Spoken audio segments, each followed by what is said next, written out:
then you establish this sort of cordial friendship, if you will. It's a friendship at that point because you weren't working.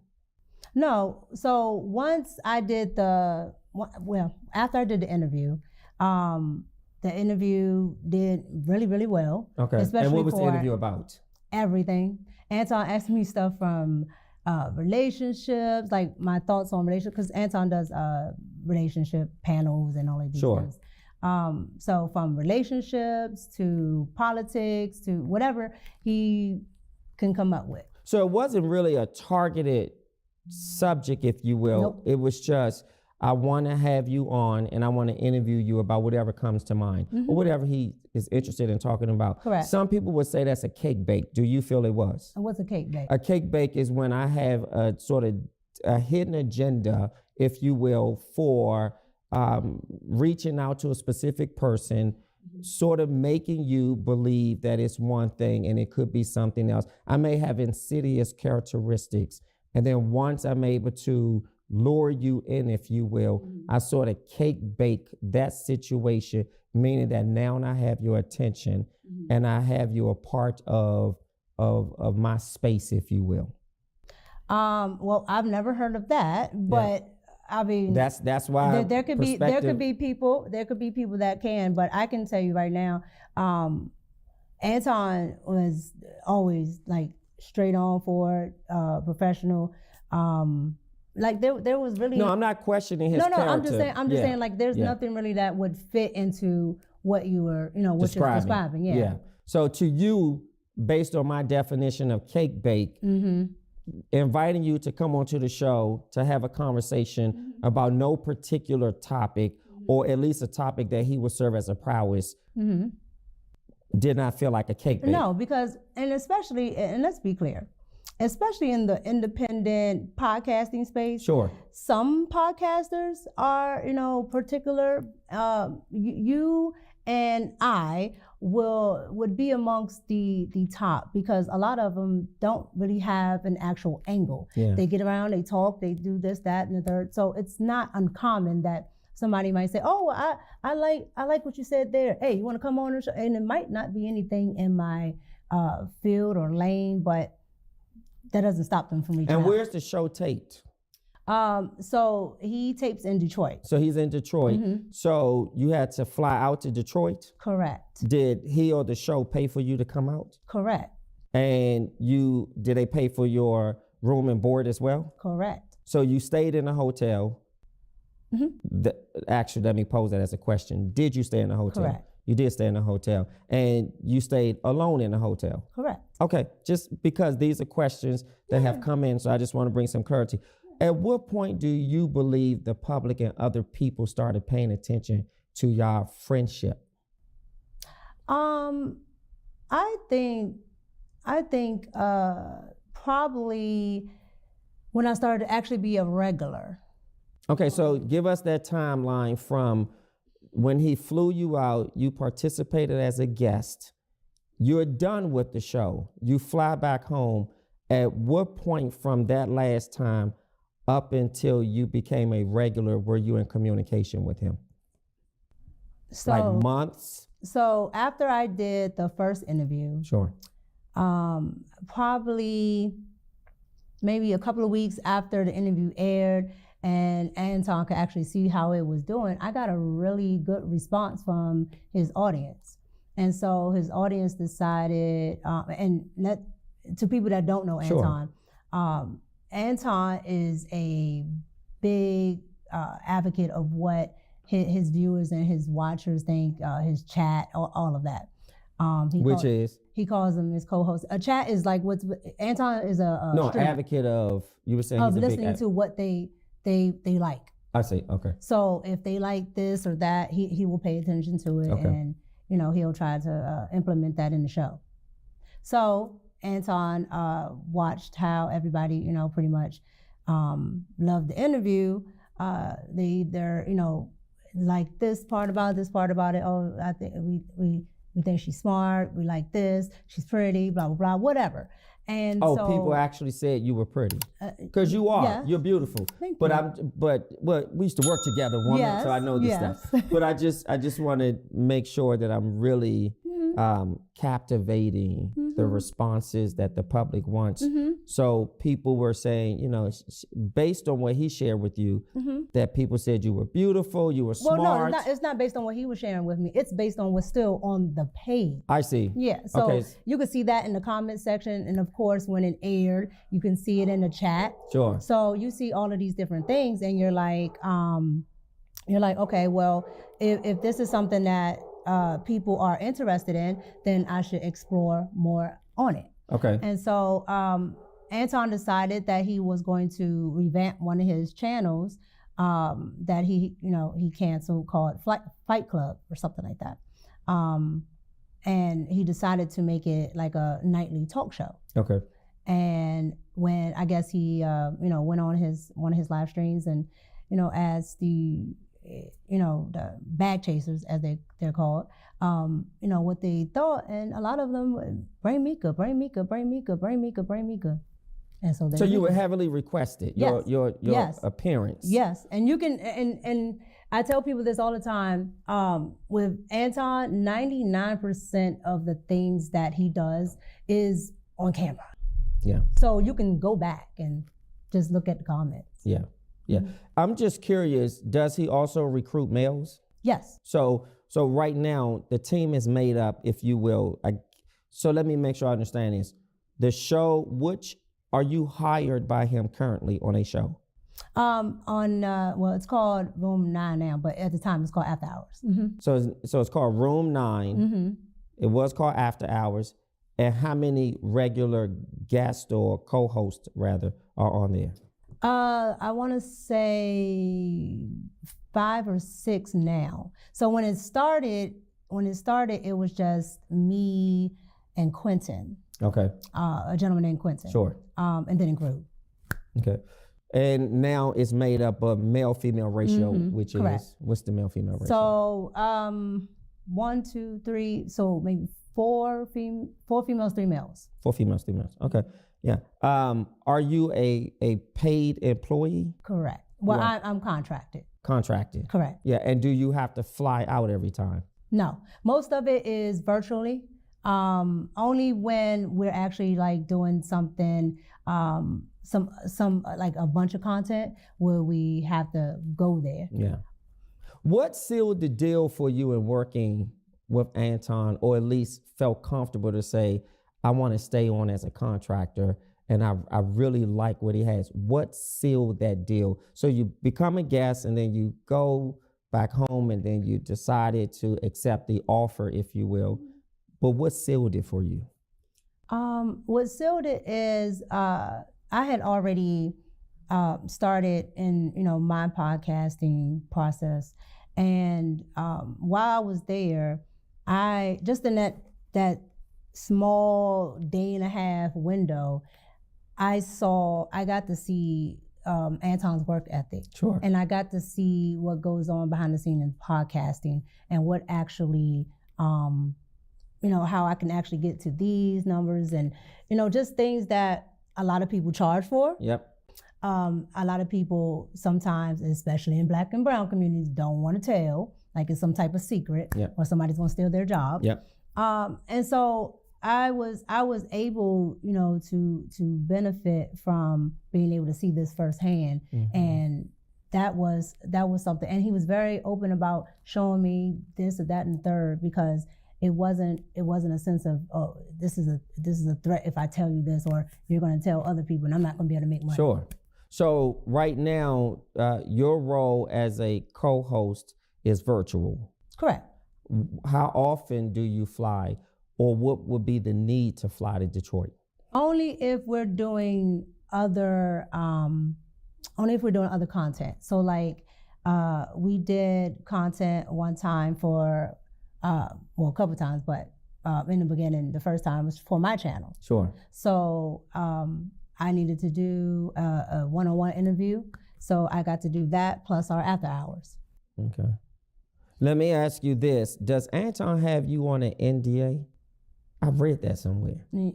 A non-disclosure agreement for people who don't know. Yeah, they always say that because some people pay attention to. But does he have you on one? No, I'm not on NDA. So you're not on NDA. No, I'm not on NDA. But he does give out NDAs to a lot of people, if not staff. You mean staff?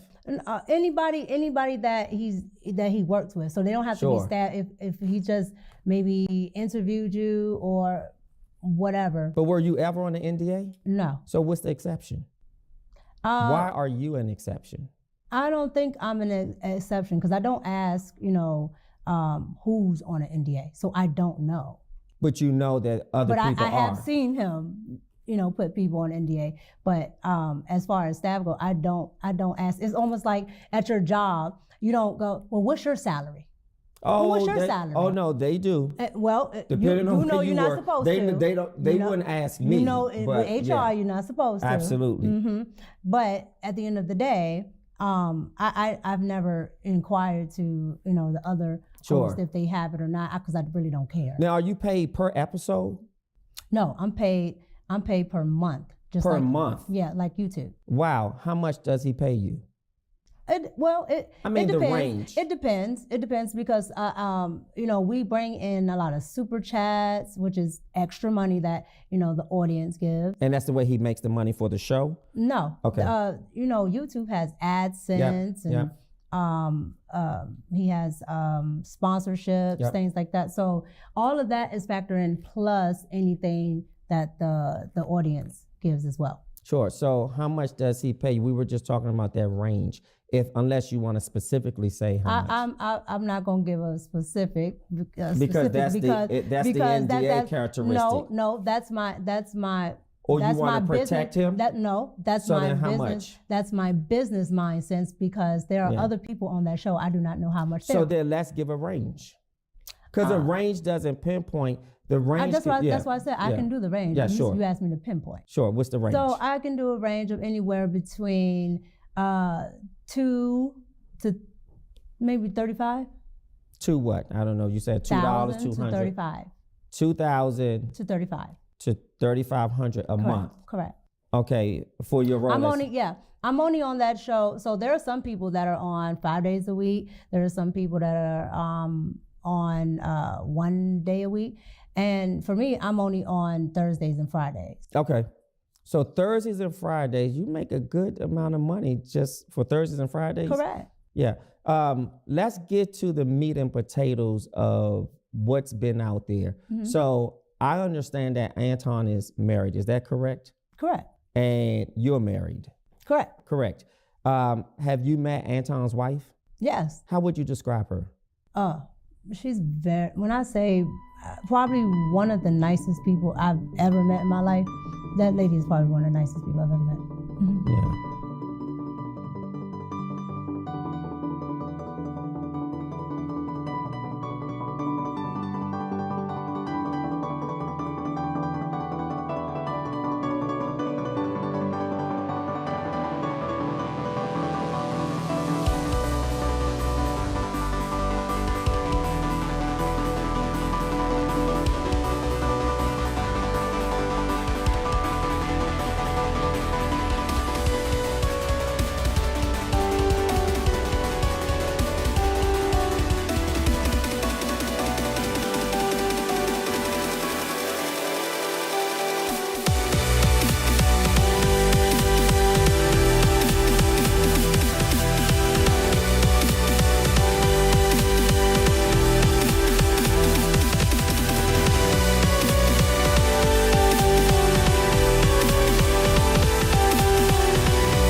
Hey, welcome back. We are back to knock this second part out. I know that was a long intro, but I kind of wanted you guys to get the nuts and the bolts of the introduction out of the way. And so we can kind of get into the nitty gritty of all this and stuff like that. I'm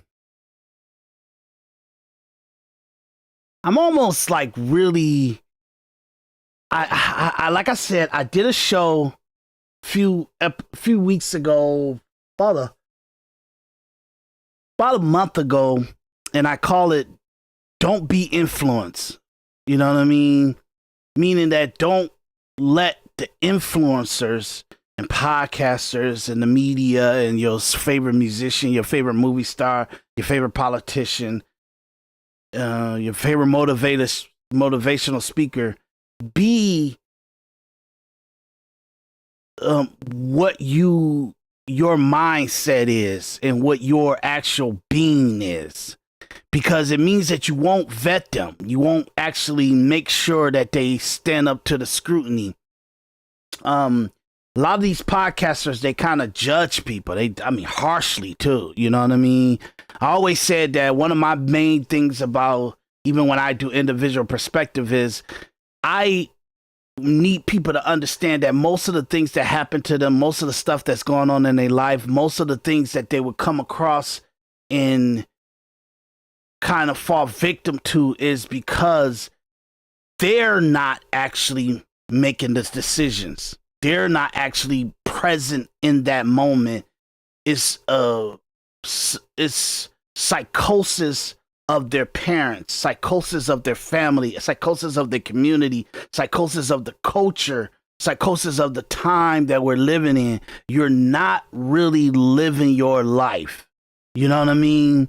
You're living the life that was subjected onto you, and you're not really kind of doing things, if you were in your right mind, that would be in your best interest for your being.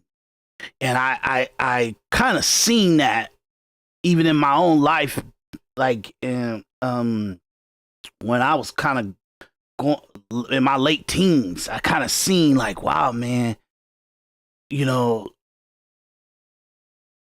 I would never want this for myself. You know what I mean? And a lot of the young people that's in the neighborhood, they wouldn't want the life that they got built into for themselves. So sooner or later, we gotta start fighting for what we feel is what we want for ourselves. And sometimes it took a long time, but I seen that in order to really ambassador your own life, you almost gotta like rehardwire your brain, like literally reformat the hard drive of your brain, meaning erase everything. You get what I'm saying? Or at the least understand that your mother, your father, your teachers, your community, your family, society could have taught you wrong. Not saying that you don't take in what was communicated to you by your parents and your family or your community and your culture and your teachers and stuff, but it has to go through a vetting system. But you have to give yourself so much respect that you allow yourself to even know how to objectively vet your own information, vet yourself. And once you learn how to do that, you're officially giving yourself an individual perspective, meaning that what's coming in, what's been consumed, has been vetted, and has been processed, and then it's been applied to where it needs to go. Most people, you're gonna have to see what their value is and what their purpose is. And I see that if I could tell you what's the most common denominator from most successful people, it's a self-indulgence. It's a consumed and arrogance about your own self and your own purpose. And that's what's most common denominator between a Steve Jobs and a Jay-Z and a Denzel Washington and a President Obama and Nicki Minaj, a Rihanna, a Kanye West, a Tom Cruise, J.K. Rowling. What they all have in common is a self self-preservation, a self-realize, a self-determination to what they want to happen. And most people fail at that on a day-to-day basis, not sometimes through their life or the time that they need to really succeed, they fail at. No, they fail on a day-to-day basis. That is such a habit to subvert yourself, to be submissive to somebody else's will. That's why they never rise above where they are to where they could be. You get what I'm saying? And, you know, for me, I'm kind of almost an enigma in a way, because I'm always self-realized, I'm always self-determined, and I'm always kind of doing what I really want to actually do when I'm doing whatever I'm doing. But I do allow myself to process the better direction, the better path.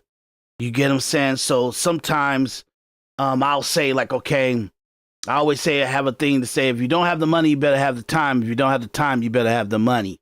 And what that means is you may not be the most economically liquid person to actually do something specific, but it doesn't mean you can't do that specific goal or that specific task. It just means that you're going to have to consume more time to do it, because you're going to have to make up for the money you don't have and the time that you kind of like do it in the most frugal way as possible, but you're getting the same outcome. So that's how I work. So for me, that's why I said I'm an enigma, because maybe I'm not doing the highest, like even my podcast here. I'm doing so many episodes on my podcast, and I know the algorithm is to cut it up and upload it, not do live streams to get my viewers, to get my subscribers. But I'm so busy with my movies and doing the things that I'm doing to make sure that I can economically do the things that I want to do, that I don't have the time to chop it up and then make sure that it gets ported over into my page and everything like that. But I know I gotta do that to get the numbers up, because I know how to get the numbers up. I did some trial and error, and I kind of seen what the actual process is of how you get your numbers up. But like, I'm kind of saying, okay, if I have some free time to do that, or if I could do it in the middle of the night from 12 a.m. to 7 in the morning when I'm not doing other stuff and everything and doing other sessions and stuff like that, I'll try to figure it out to manage and put myself on a systematic situation to do that. But I say this stuff is because you are your worst enemy, but you also are the answers to yourself. But these social media influencers, these podcasters, they come with a highfalutin thought process. And if you really pay attention to it, and I'm talking about be logical and be objective to what all of them saying, the Gary Godones, the Anton Daniels, the PBDs, the Andrew Tates, if you pay attention to what they say, it's self-realized information. It's things that you got to tell yourself, and then you have to do it in order for it to be like, it's no reason for someone to tell you something or tell you some like, oh, if you do it like this, if you do it like this, if you put your mindset to this, if you stay focused and you do this, even if someone tells you that, it's irrelevant if you don't do it. It's irrelevant what people tell you if you don't do it. The difference between advice given and advice actually executed is you doing it. Is you actually seeing that that's the answer. You feel it. That's the answer. And that epiphany make you do it. And then you be so, you'll never go back. And you'll keep going forward with it because for some reason you felt that phrasing, you felt the time that you pay attention. Some people look at the same information from the same person's, like people watch a podcast or read a book or do a class or a tutorial or something like that, and they really don't get it and they really don't execute on it. But one day they wake up and they just rejuvenated. They ate right. They emptied their system right. They took a good shower and they came to the computer and they were just on. Everything is working. They're just fired up and they're on it. And they watch that same video and they get it. And then they mobilize it. They read that book and they get it and they mobilize it. They hear that, they have that same conversation, they get it and they mobilize it. And that's the difference of where they are and where they went and who they are to this day and the achievement and the success that they have. That's the difference. And it's all self-realized. It's all self-motivated. It's all self-knowing. So once you understand that, once you really allow yourself to be inside your head and construct information, you'll actually do that to most things in your life. So I say my ideological and psychological and theory is that people need to get an individual perspective first. Once you get an individual perspective, and that individual perspective, why it's so important, it's not just, oh, this is what I perceive that happened, and it's not factual. It's an individual perspective means that your perspective can be vetted and scrutinized, and it will always hold up to scrutiny for decades to come. Why? Because you didn't fill your own self full of shit. It's what it is. It's the truth. It's the blunt, objective analysis. It's an individual perspective is extremely objective, and it allows for you not to hurt yourself. It's an individual perspective. You wouldn't give yourself a perspective that's not truthful. That's not what it is. Why would you tell yourself something to make yourself feel good, but when you go into the real world, you sound like a fool?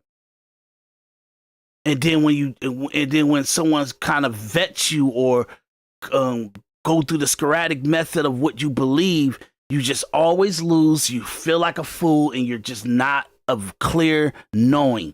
An individual perspective is true, objective analysis, and it makes you a truthful person and an objective person to know what the truth is, and you know how to take your biases out the equation. And that's what an individual perspective is. And when I watch this stuff with Anton Daniels, Micca, and Corey Holcomb, and all that stuff like that, and then the whole podcast world go online and give their opinion of the interviews that they're giving and stuff, I say, this is our world now where everybody cares about the bag, meaning the money, meaning their status, where, like, what circles they're in, you know. And then, but if you take a close look, some people really have the status and it's not good enough for them. They want a certain status and they're willing to destroy their marriages and their relationships and everything to get it. You know what I'm saying? I always say, when people start actually going outside their marriage and their relationships and stuff like that, it's like, it's because we're not talking to each other. We're not having the blunt, brutal conversations of what we know to be true, of what we are observing in our relationships. Even in business and partnerships and stuff like that, and collaborations with other people and stuff for a goal or a task, it's the lack of being completely honest and no bullshit that breaks things, that destroys the actual progress of what could have happened to date. You get what I'm saying? So this is what I kind of realized about life. And even if I'm not perfect myself in the journey and everything, and I fall victim and I make decisions to go into darker paths and, you know, into places where I'm being selfish and everything like that too, I do have a realization that I'm making that decision to do that because at the time it's the best move on the chessboard that I can make at this moment. To be able to play again, to be able to make another move on the chessboard, even if I don't like this, I got to make this move to make this opponent, make society make a move where they just took a pawn, you get what I'm saying? Or they took a rook, but that didn't hurt me overall to execute on the game and to checkmate the system, to checkmate life. So in that situation, that's how I play it. That's how I look at it. And I see a lot of stuff going on, and Anton Daniels, he now I get why he always trying to like judge when people are dirty macking or cock blocking or something like that. And it's because he does these inconsistent things to his Christianity and to the ideological perfection he presents to the public. But if you kind of stop having favoritism and loyalty, or let's say a certain kind of entertainment favoritism towards Anton Daniels, you can really analyze, okay, what advice is good and what advice is bad? What advice is consistent and what advice is bad? What's the meat and what's the bones? You know what I mean? Like they always say, eat the meat and spit out the bones. And Anton Daniels is a person you absolutely need to know what's the bones, because he's on with information he gives you, training he gives you, things that he communicates. You need to eat the meat and spit out the bones. You get what I'm saying? And I truly think that he definitely got great information. You go into the Patreon and all that stuff like that. And if you don't have a journey of your own, a path of your own to do what you need to do, then the discipline. But most people discipline to say, hey, you got to keep your head down for 10 months to a year, a couple years. And then if you do that, if you discipline yourself to do that, then you could turn around and do this, make this purchases, make this stock purchases, make this movements on real estate, make this and stuff. But you're going to have to put your head down. And I always tell people, if you really want to have a system of how you can move, you can even adopt anything that Anton Daniels is giving you in his classes, his Patreon classes and stuff. You're going to have to try to find a way to make $37 to $75 an hour, $300 to $600 a day. If you can figure that out, you pretty much can move yourself economically up through the struggle and all the other stuff. But yes, that means that somebody in that household gotta work about 16 hours a day almost. You know what I'm saying? You gotta be aggressive. If two people working in the household, yeah, it's good and it's a little bit more favorable that you can get to that number. But that household has to make $300 to $600 a day. And then and that'll help you get through any kind of crazy, crooked, shady stuff of our government, of our economic commerce, or the lack of manufacturing industry in America, and it's just all a service industry and all that stuff like that. You'll overcome the woes of our society, at least for the next 10 to 20 years.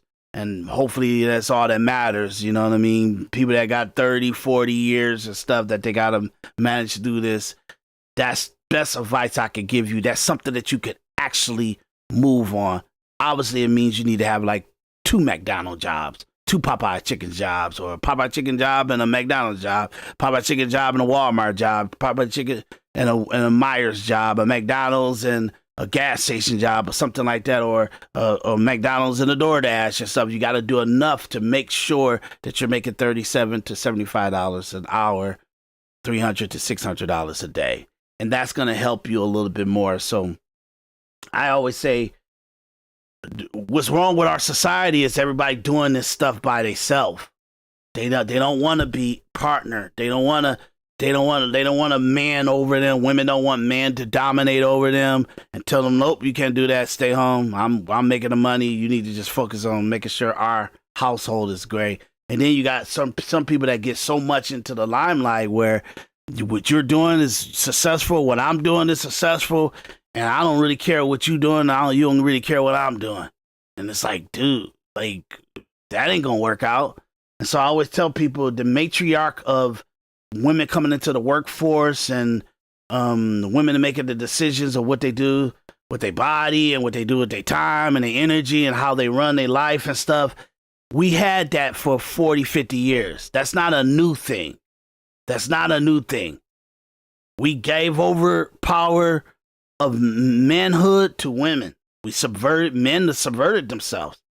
And then come 2020 to 2026, women are saying, you guys are weak and pathetic and you don't know how to be a protector or a provider because you allow us to come into the workplace and subvert ourselves where we're getting the most money. We're got the most education. You get what I'm saying? And they're hating men because why do I need a man? That's how women are speaking to men and what's going on internally in relationships and stuff. Why? It's because men gave grace. Men gave grace to women's needs, what they wanted and how they wanted to be in society. And it didn't work out. It just didn't work out. So the conversation of how it's been for the last 40, 50 years, the conversation is only about 5 years since the pandemic and everybody started coming on air doing podcasts and talking on their microphones and the phones and posting it and stuff. This is only about 5 years that we've been having this conversation about what's been going on in the gender war for the last 40 to 50 years. So now for women to have the autonomy and have advocation for women, you already had it for 40, 50 years. And we're kind of mind fucking ourselves to say, okay, let's give women another 40, 50 years of this. You really want another 40, 50 years of this? Because women are losing on this end. They're having less babies. They're having less control over getting into relationships that they want to get into and all the other stuff. And then less execution on the economic standing of the house that they are in. Why? Because it's too much of your voice. I always tell people, you got to notice when it's too much of them and not enough of you. Because is that the best way? Or is the conversations everybody having, is the decision making that everybody having, is they making the better judgment? And if they're not, then they need to subvert to the better judgment. Is that me or is it you? You get what I'm saying? But you got to be honest enough to say, okay, what's your plan? What's the actual motivation? What's the bird's eye view that you're seeing? And I tell you what the bird's eye view and I'm saying, and then we work it out who got the better idea. And sometimes people need to have that terrible conversation inside their households or partnerships and stuff like that, or relationships and whatever, and business and all that stuff. And for me, like a couple years ago, I told myself I had to do the things I had to do because I took the major risk in doing something bigger in my life about 8, 9 years ago. Okay. And about a couple years ago, I said, okay, I got done what I wanted to get done pretty much. If everything was to stop right now and I was to never make another movie or never do anything else, I got what I really went out to do, to execute on what I dreamed when I was a child to do. When I dreamed when I was really in my adulthood, and I said, I want to be able to do that. I was addicted to making money and working and making sure that I could give money to family and friends and take care of everything. I got addicted to that I kind of was in the workforce doing it so hardcore.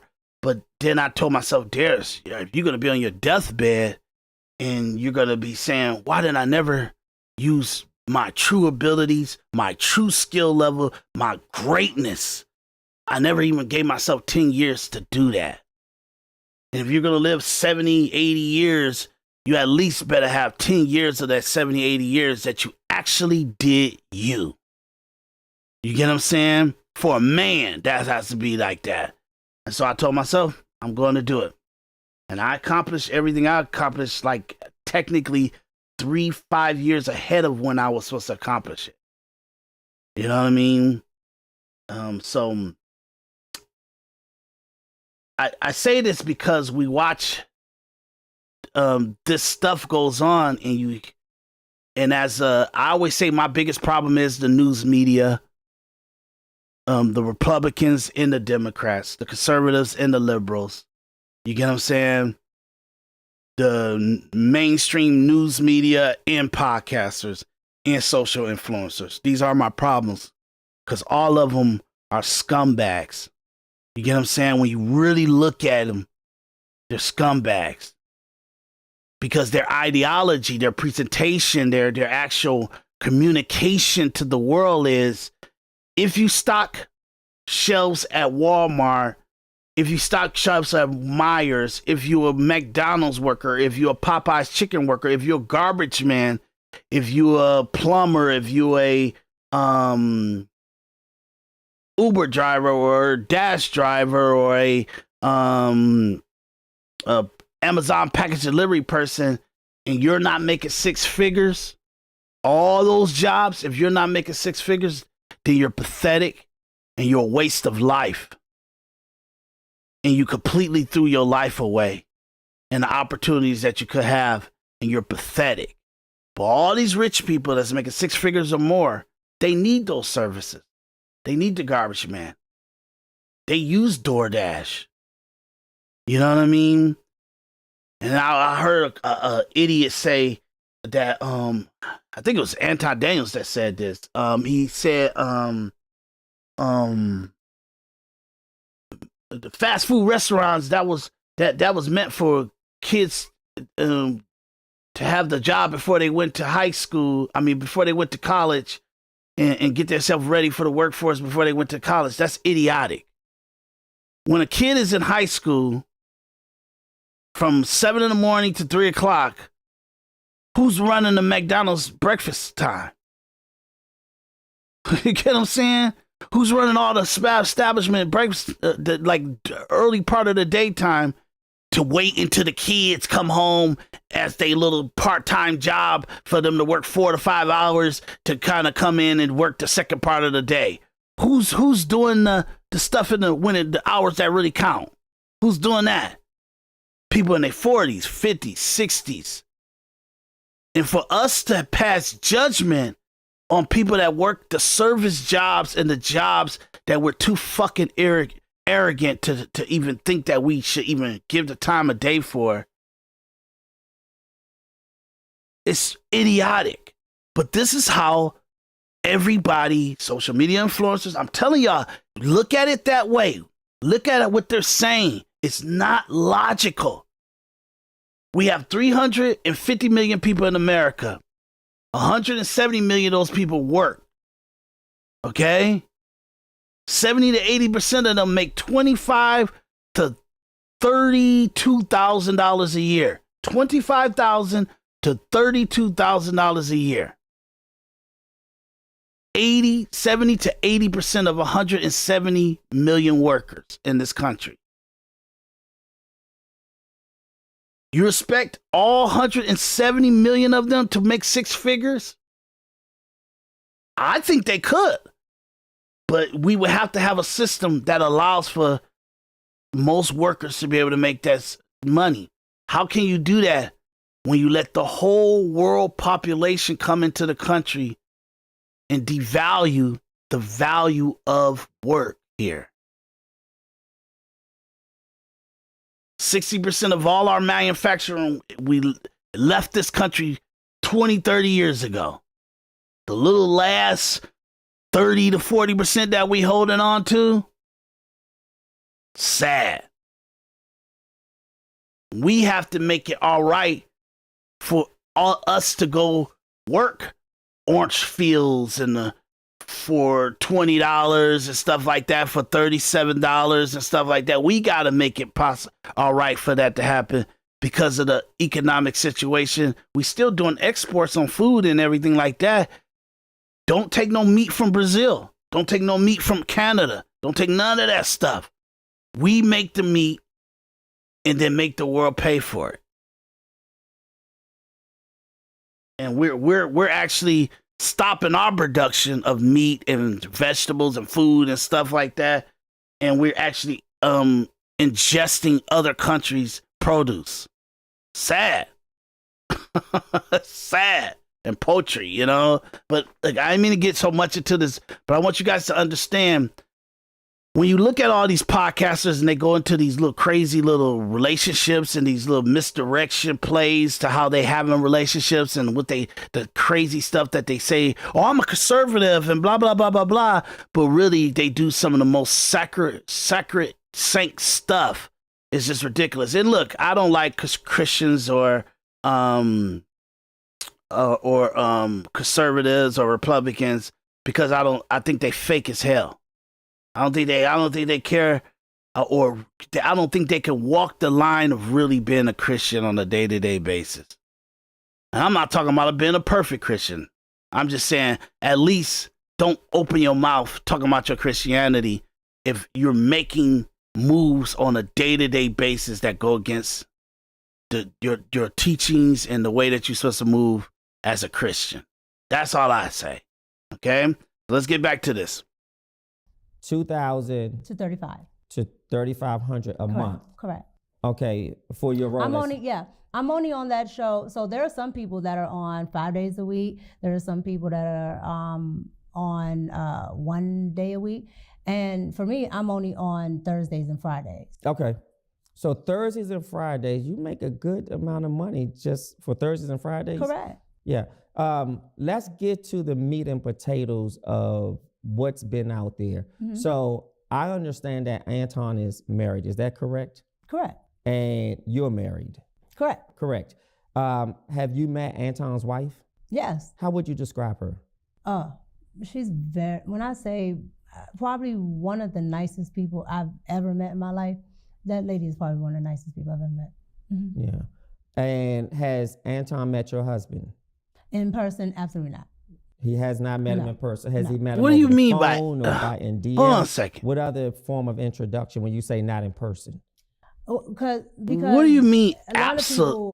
What do you mean absolutely not? Have your husband met Anton? Absolutely not. What do you mean? You're flying out of. It's crazy. Crazy. I showed you guys in the previous episode where they kind of have inappropriate conversation with each other. And even Anton's kind of telling her, you got to make the time. You got to make your schedule and your life move around what I want. Let me see. I thought we were on a commercial break. My bad. Nobody is ever going to let.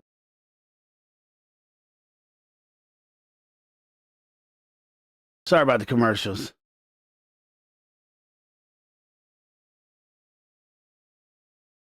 I do. Just remember that.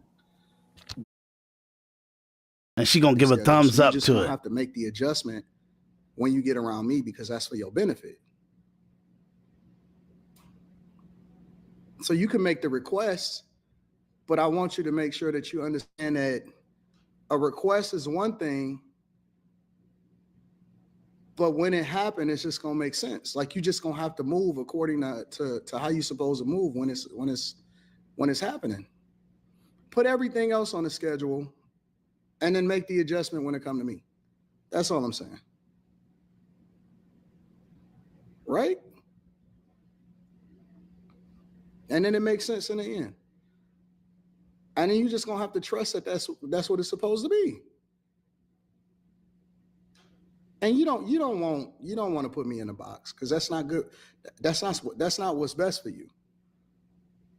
You never want to put me in a box because that's not what's best for you.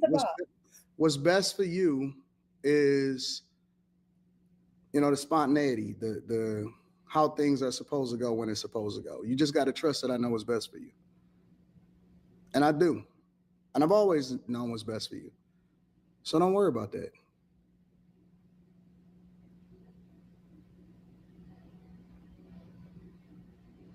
All right, let's get back to the show.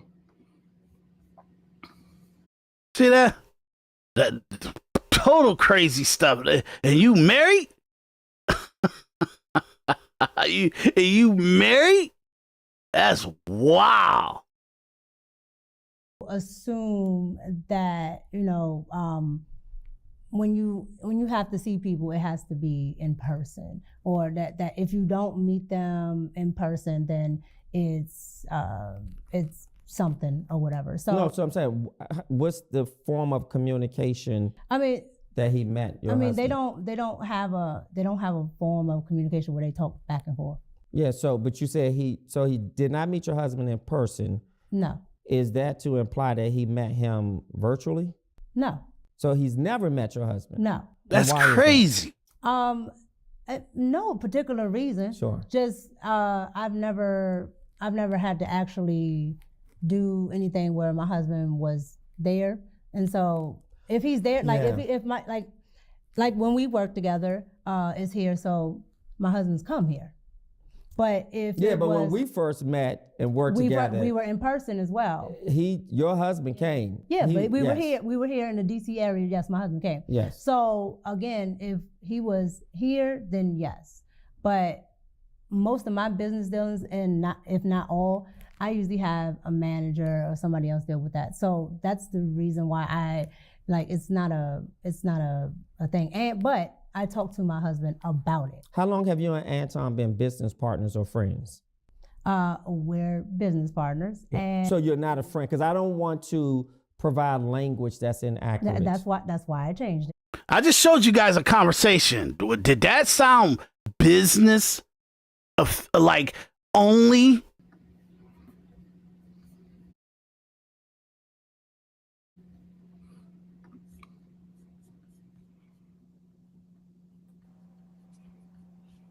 All right, you ready to go to the next super chats? Did we lose some people? No, Kim is there.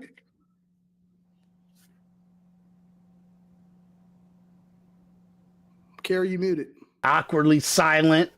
It's ridiculous. Why are you in two places? I'm trying to remember where you were. That's Kim. Oh shoot, I forgot. Okay, where were you, Slimmy? Molly, where you at? Did I do it right? Remember? All right. Well, I think Anton got to be in the middle if you're gonna do it like that. Oh, I forgot. Okay. Well, that was fun. So. And you know I love you, like in real life. You know I love you, girl. No, I really do. She know that though.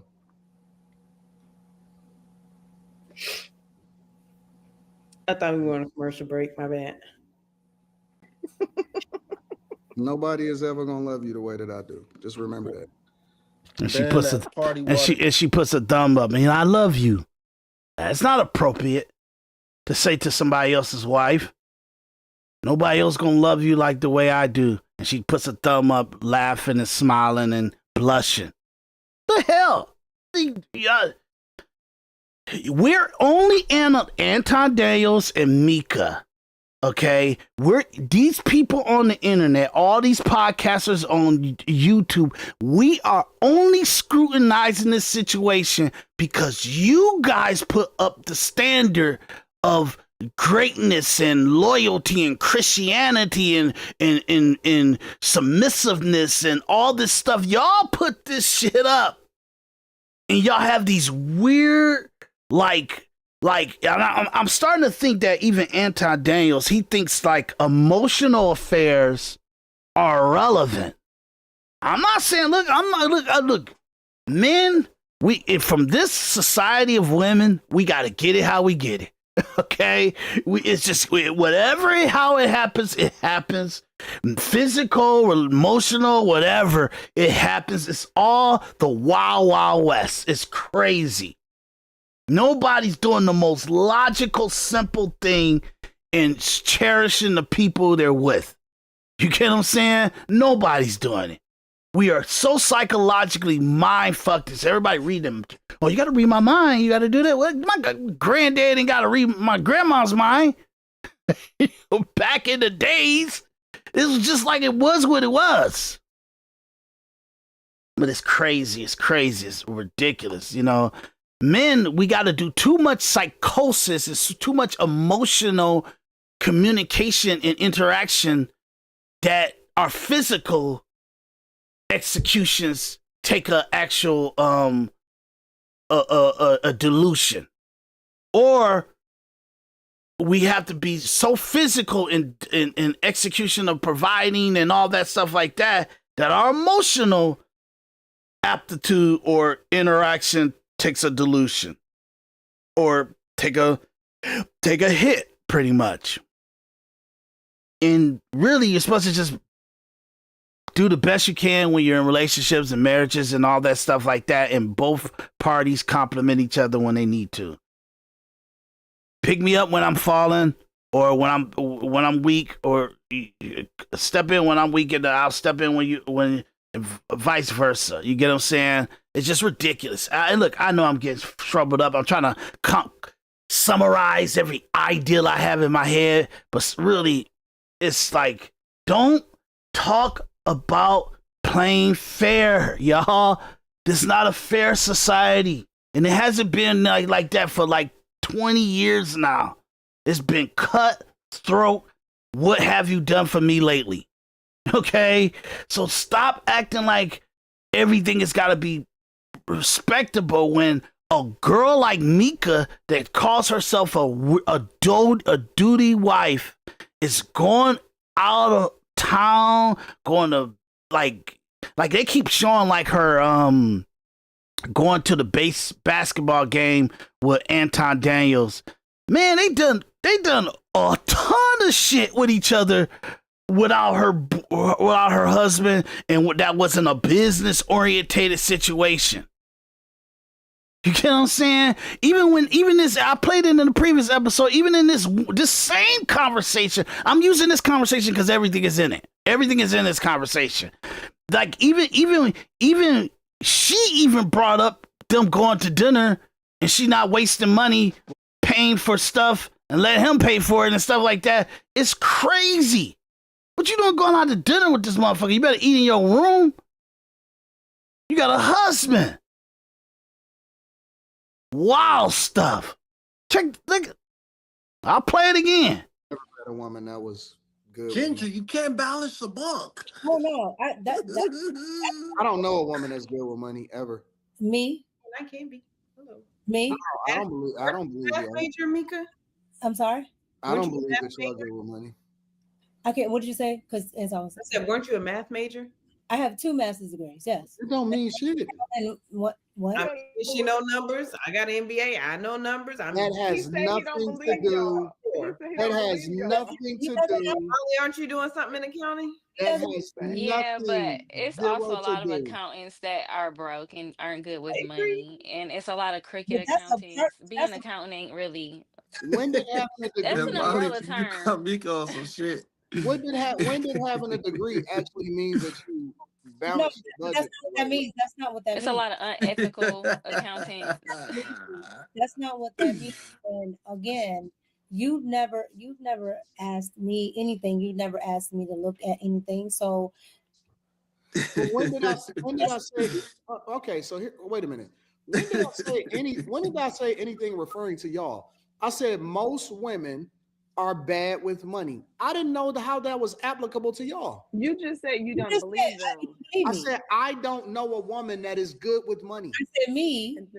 And Kim I said never her, and you did. said you don't believe. You said I don't believe y'all. I'm talking about in my day-to-day. Okay, do y'all want to be me real Well, specific? it's just that's logic. My That's reasonable. mom, my grandmother, No, but it's like reasonable to have thought you were talking people about that them I've as had well to because deal with they money. said them personally, and then People you that said I I've don't had believe to y'all. deal with money in real life.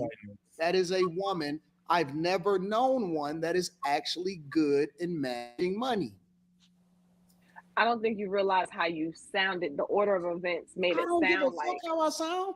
Well, that's probably why you sounded like that, and you don't care because it sounded okay. done We got with it. y'all women. No, you I'm done. clarified. You clarified. They just. I'm done. I I'm even done. thought This it is was another situation where someone makes a broad statement and say, "Oh, the panel don't count though." No, they could take. I don't believe them either. Y'all See, you always just do it said like it this. again. You just said it 99% again. of You guys never on the believed down low, pedal don't count. But I don't Right, believe them. right. You know why I don't believe them? It's not because they're not cute. It's not because they're not adorable. It's not because they're not gorgeous. It's because they're women. But you just said that whole rant. You just did that whole thing saying, I'm not talking about y'all. And I don't believe. I don't. I wasn't that was referring to y'all, but since y'all inserted yourselves into the conversation, I don't believe y'all either. Okay, let me speak up. Women are whores. Panel Let don't me- count. Men are gay. All men are gay. All men are Hey, hey. All women are whores. I can speak. all men are gay. I can speak for myself. Cool. I don't get offended by that. I can speak for According myself. to Molly, all men are gay. What woman is not a whore? What man is not gay? Jesus. I'm not. I'm just saying it. That's what we're doing. We're just painting with a broad. Even if she's a whore with her husband, because she got to get that whore out of Oh her. my God. No, seriously. Seriously. A lot of women are whores, but they just know how to manage it. And I'm just letting y'all listen to the conversations that she having on these panels and what's personal and what's business and all that stuff like that. But just keep listening. Just keep listening. And they wind up like. And you might say, oh, well, they on the panel and she has to have the conversation about being a good budgeter and he never gave her. She said, oh, you never gave me anything to look at as for her accounting degree and her business major or mathematical major, whatever she does. And but you have to be around him a lot in order to be able to get data from him or him to transfer accounting information for him. And why would he do that? Because she feels like they've been around each other personally so much and he never did that. But if you think I'm just saying that she's going into the personal life and the personal relationship and they back in stuff when they around each other so much, because you guys got to remember, they've been around each other personally and privately for 2 years now. Okay. But she keeps inserting it in there and he keeps trying to make it because he's one thing about Anton Daniels, his high mind sight is to make sure the things that the audience don't know is going on remains the things that they don't know is going on. And to give a little innuendo of it to keep because he feels like it's marketing and it's actually economic financial growth in the chats and the viewership to not technically know what's his personal relationship with Micca, or is there a personal relationship with Micca, or if it's not, or how personal it is, or how much personal it is not, or how does he just sleep in the bed with her and they cuddle, or do they actually do any sex or penetration? Do they kiss on each other? Does she give him a blowjob?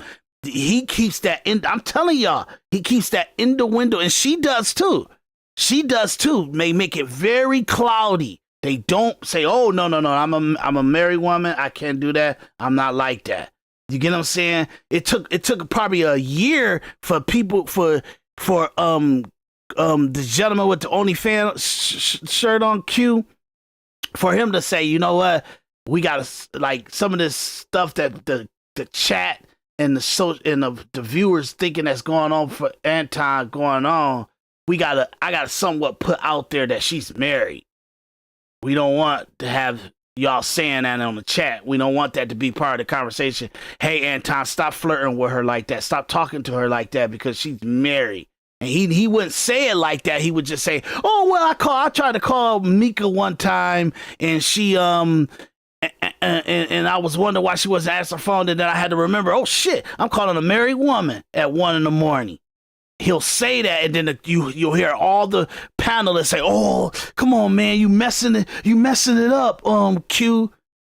So it's supposed to be like some secret from the actual viewers to not make her an actual, like Carrie, this lady over to the far left, and Molly at the bottom to the far right.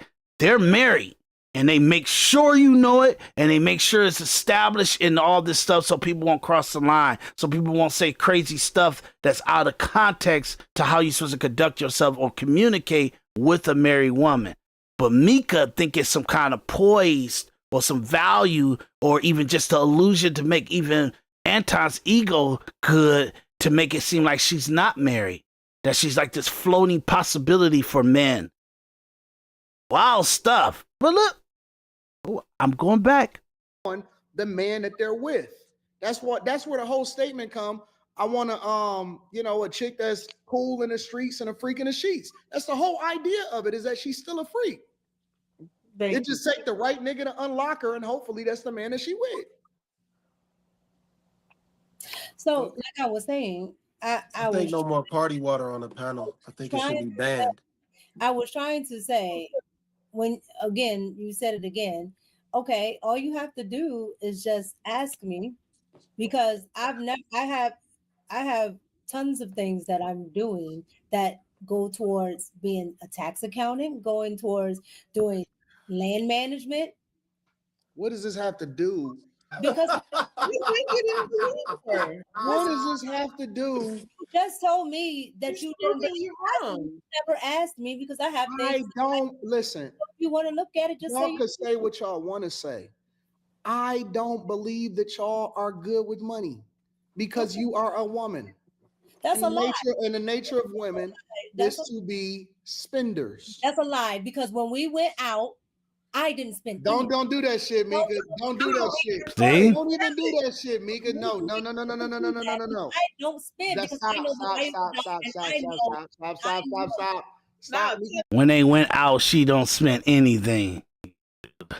Crazy. You can't do that, Micca. Stop. I don't spend. Stop. You can't do that shit. Can't bring what? Y'all got it. We can't do that. Can't bring bring personal experiences into the conversation. Now we're not talking about personal. See? That's a personal conversation, a personal interaction they had. That she said, remember when we went out, like, okay, what's your point? And what are you doing in a situation where you got to go out? You need to be in your damn room.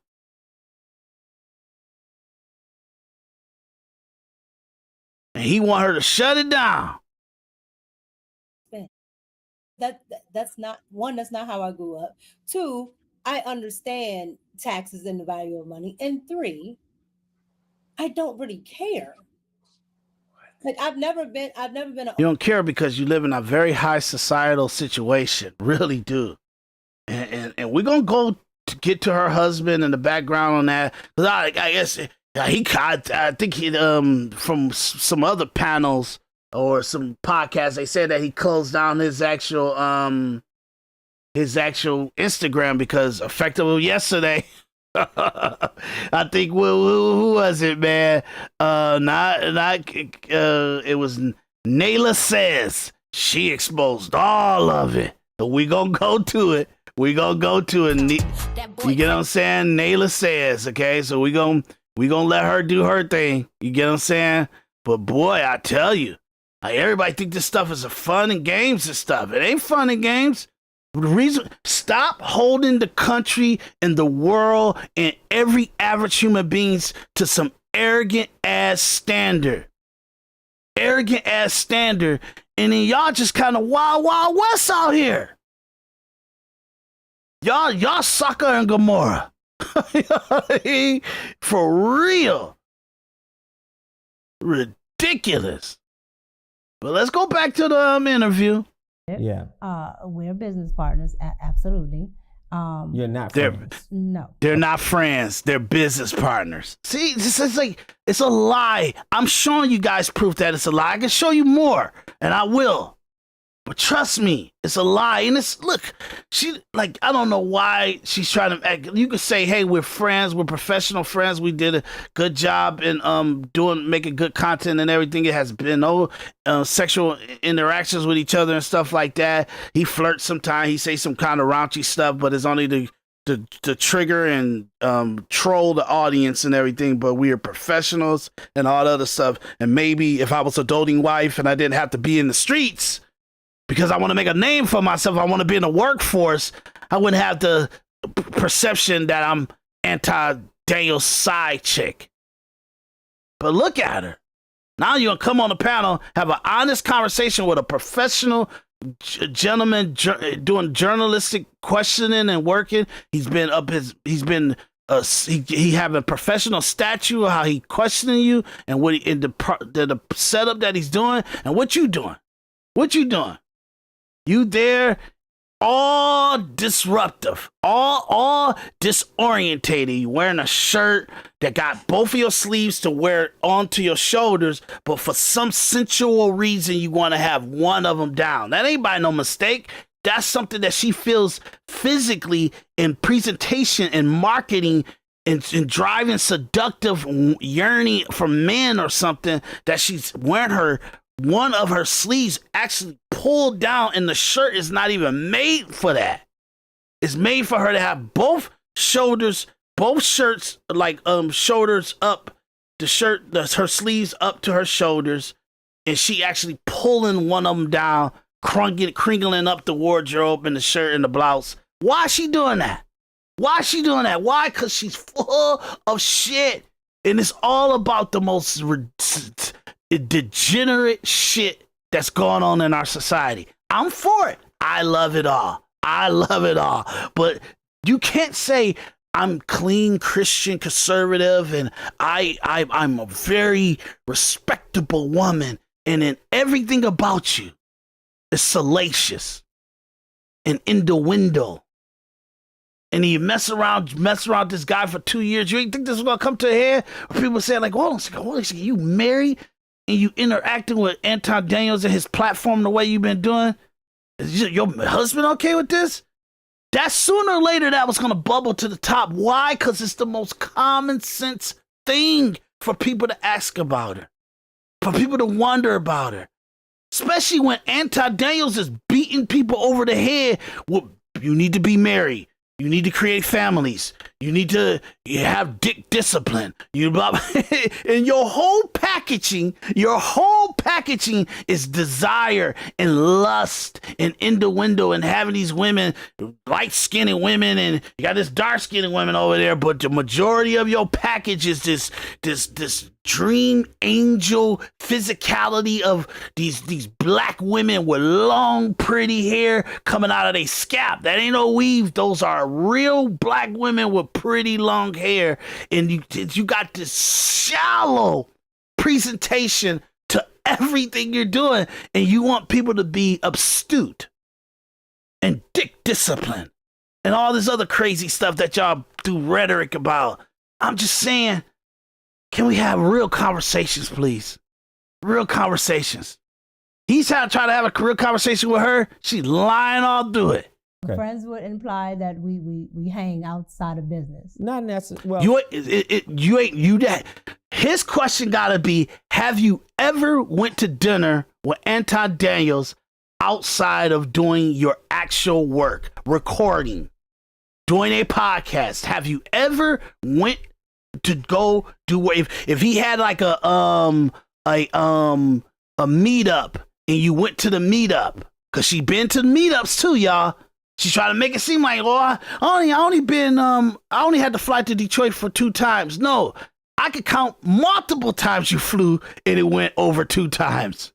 You went for his interview with you for his channel. You went with your interview with him for your channel. You went to a Detroit meetup. You get what I'm saying? Come on, y'all. Y'all wildin'. Even if it's not no Detroit meetups, I remember multiple times you went to basketball games with him. One of those could be 3 or 4 time. Trust me, it's been a bunch of times where you didn't have to do an interview, he didn't have to do an interview, and you were there doing the actual podcasting with him in the studio. Stop. Yo, wow. But this, we ain't got to count it. Just, you have actually went to dinner with him that ain't had nothing to do with recording, that had nothing to do with the actual, like the business that y'all was doing. You could have sat in your room. You could have went to another restaurant totally separate from him. You didn't do it. You didn't do that. You went to dinner with him multiple times. Stop. Even if we use the 3rd time, if I'm gonna be, let's say that I give you the grace that you never, ever did anything more than 2 times with Anton Daniels. When you went to California to do the Corey Holcomb show, y'all went out to dinner then. He talked about it on his show. It's ridiculous, y'all. This is wow. Yes, Yeah, correct. yeah, like outside of business. Yeah, correct. like not we were, me and you were shooting here, and then we just get something to eat afterwards, but we are doing business. Yes. I'm saying, hey, are you up? Are you available today? Or you want to go out to the blah blah blah? No. Your husband met him and the other crew and all the other stuff. And if you tell him that you going out to dinner with him, he feel that's all right. But with Anton Daniels, you going out to dinner with him and stuff like that? No. And you in another state and all that crazy stuff. See, they try to make I've been business now. Y'all got a lot of crazy stuff that's disrespectful for you, how you conduct yourself. But I'm telling y'all, I want to be clear about this. I don't want to be like I'm clock blocking or I'm being a hater or I'm pocket watching or I'm dick watching or whatever. I don't care. It's irrelevant. My only issue with any of this is because they're setting the standard of perfection to not do any of this stuff. And now we got to look at it. We got to look at all the details of it. Corey Holcomb called her, hey, leave with your security and your bitch. And remember I said, if you don't bring no bitch in here if you can't stand on it. If you can't stand on who she is, don't bring no bitch in here asking for her to be on my show. And next time you know what I told you, explain the bitch. Meaning that you bringing a random girl to his show. He don't know why you got this girl here. Why you trying to get her on the show? You know that he don't play this stuff. And he wondering like why you put her in that situation where I'm having an interview with you. And then we get into a wild argument and stuff. But this lady is on the other side of the table. Why is she here? Why I gotta be disorientated and respectful to this situation? Why you put me in this situation? What is this lady doing here? And then by what she said, he told her 2 weeks ago she was going to be on the show. And that was never talked to Corey Holcomb. And she came there as a setup. But why did he bring her? As arm candy. And what he been doing with her for the last couple years, having her as arm candy in basketball games and different outings and obviously bringing her to shows and stuff like the Corey Holcomb, and she wasn't scheduled to be on the show. And now she wants to say, oh, we just friends. So we just friends. I mean, we just business partners. We business partners. Nah, you dissing yourself now because he enjoyed making you look like one of the women that because he always said that he has every city I go to, I got a badass chick on my arm. Well, why would you say that?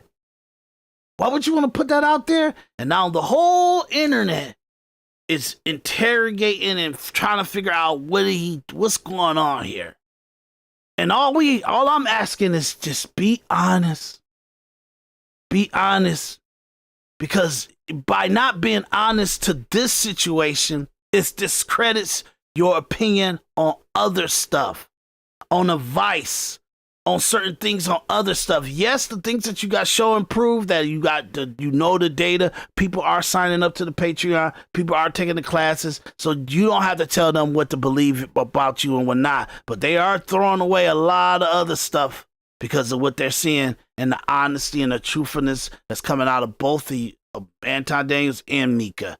And they're exposing themselves as to who they are. And who are they? Who is Anton Daniels and who is Micca? They are self-centered and self-indulgent people that's winning. And their arrogance and their self-flatulation of themselves and their own greatness is making them winners, making them economically successful, and they're in the right circles. They're taking the right vacations. They're doing the right stuff. So I'm telling everybody, adopt the assholeness of both of these people and you'll be a little bit more happier. Yeah. No, absolutely. Do you believe it was important at some point for you to introduce your husband to Anton? Yeah. Because I'm sure his wife thought it was important to meet you. I can't speak on what his wife thought. Correct. But the one time that I would have is when we had an event here, but he had to work. So, I mean. But have you made it a concerted effort to make it happen? We do what we want to do, when we want to do it, for whom we want to do it for. And if something is really important to you and your family, either on your end as a wife, you absolutely make a concerted effort for this man, or go ahead, or Anton as a man says, I want to meet your husband just because you're married, and I don't want any messaging or anything else absolutely to be misconstrued by him or the public. So it's fair. And I'm telling you, Anton Daniels thinks like that. He thinks ahead like that. Well, I'm gonna be respectful to your husband and all that stuff. I want to meet him. Set up the meeting. Let's set up a meeting. I'm coming to Washington, D.C. to have a dinner with you and your husband and blah, blah, blah. No matter what, I'll be there on the weekend. I'll be on wherever is convenient and stuff like that. He absolutely has that hindsight to himself. Why didn't Anton do it? Because he don't give a shit about his husband. I want your wife. I want your wife to be my arm candy. I want your wife to be my emotional relationship. You get what I'm saying? My emotional menage a trois with my wife. I want your wife to be my emotional side chick. You get what I'm saying? That's how Anton Daniels see it. That's why Anton Daniels went 2 years without meeting this woman's. If she important to you where you decide that you want to manage her, because he said that he managed her. Y'all think I'm playing, don't y'all? Y'all think this a game. Y'all really do. Y'all really think this is some hating shit. It's telling you that these people can't stand on their own shit. They can't stand on their own words.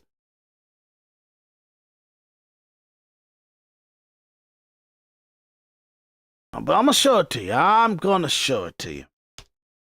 Because y'all think I'm player hating.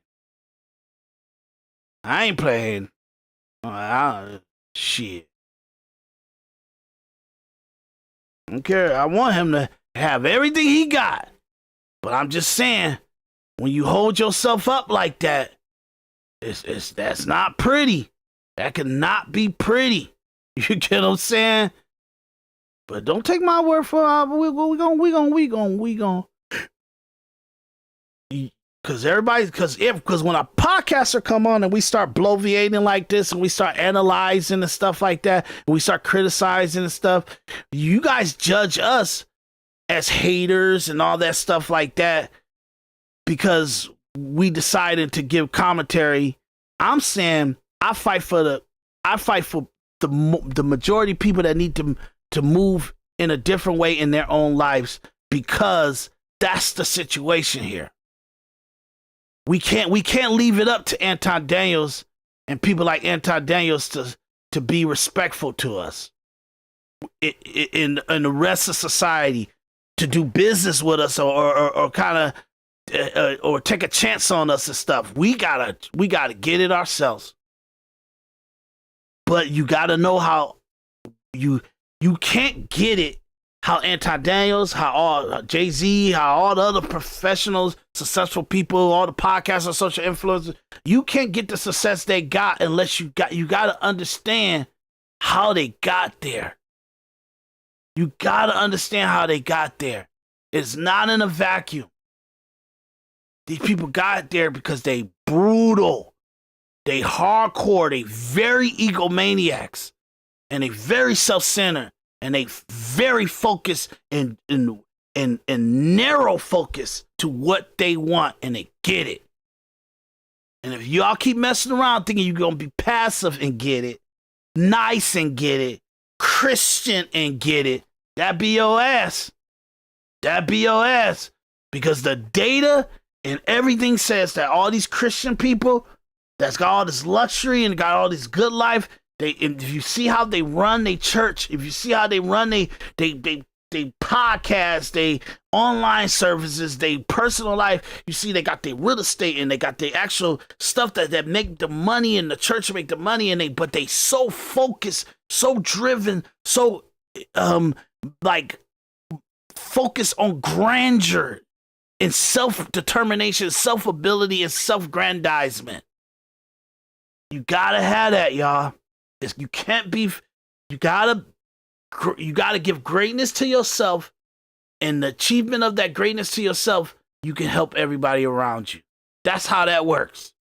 I don't make the rules. I'm telling y'all, this is the way it is. You can mess around and waste 20 years, 30 years of your life, and then you find it when you're in your 40s, and you find it, you're like, oh man, I should have been doing this 20 years ago. Nope.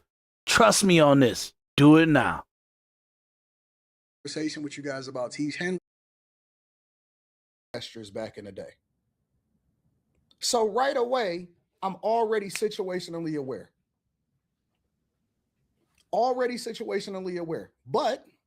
But this is another We aren't watching all this. I just want to go to where he's talking about Micca as managing her stuff, and why he. I gotta go to when he kicked him out. I think that's where he starts talking about it. Just Honcho blessings. Go, keep doing God's work. Make sure y'all tap into the Patreon. Join the almost read super chats because I like to acknowledge the people.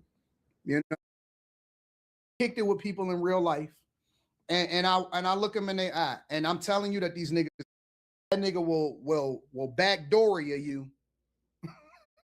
He was being accused of by the hoe. Name them, bro. I'm telling you. What? I don't know, bro. We'll see how it go. I said, okay, cool. I respect your platform. I'm not talking tough. I'm talking to you straight up. Now, let me show you where the cherry on top is. Now, so you proved the point, homie. Just gone, man. Just gone, man. You gone. I'm out the jet. You done did this before. Get your bitch ass hey, homie. All right, I'm out. Get your bitch ass the fuck on and walk over there with your bodyguard and your bitch, nigga. Walk over there with your bodyguard and your bitch. You proved my point. I got shit to do. You're right. Don't bring bitches up here, dog, that you ain't finna stand on. Remember I told you that. If you got a bitch with you, explain the bitch. Don't ask her to be on my show, nigga. Can she be on the show? Now, if I'm hiding a chick. Ain't nobody saying you hiding no chick.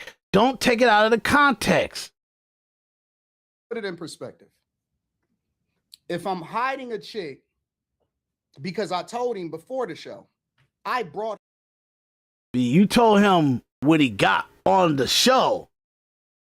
You get what I'm saying? And he's like, nah, you and whoever, like, I don't even watch Corey Holcomb before Anton Daniel went on this show and got into this big scuff with him. I don't even watch Corey Holcomb. But during my research, during the whole battle, he don't do no sucker stuff for women.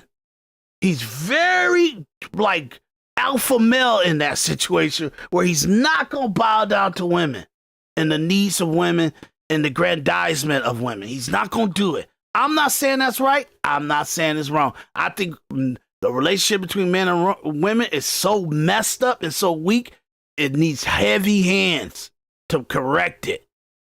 Not no physical abuse or stuff. I'm talking about heavy hands that when men go into relationships, they need to set a tone to like, okay, like, how do you see yourself in a relationship with a man? And if she doesn't show a place to contribute to that man, or to be a helpmeet to that man, or to be not a partnership, because the man needs to have it. Men are the reason why you don't want a woman to be a partner with a man in a relationship is because men are risk takers. We do the wild shit that would never be incorporated in a woman's mind, and it's absolutely most of the time what needs to be done for everybody. Men are very risk takers. We don't care about how we feel after 8 hours of work. We'll push to that 12. We'll push to that 14. We'll push to that 16. We'll push to that 18. We wow like that. And we'll do it any given day. Any given day. You think you're going to have an 8-hour day today or a 10-hour day today, but if it ends with an 18-hour day, we don't give a shit. We'll do it again tomorrow if we got to. If the task, if the goal, if the execution calls for it, we're doing it. And we won't flinch on it. We won't flinch on it.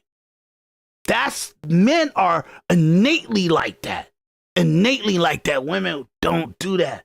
They lose pieces of their self. They lose pieces of their physicality. They lose pieces of being able to give birth. They lose pieces of just being a woman and the physical stuff that's going on in their body when they do 10 hours, 12 hours, 14 hours, when they constantly getting it. These women be detached from just the natural geneticness of being a woman. It gets totally bombarded.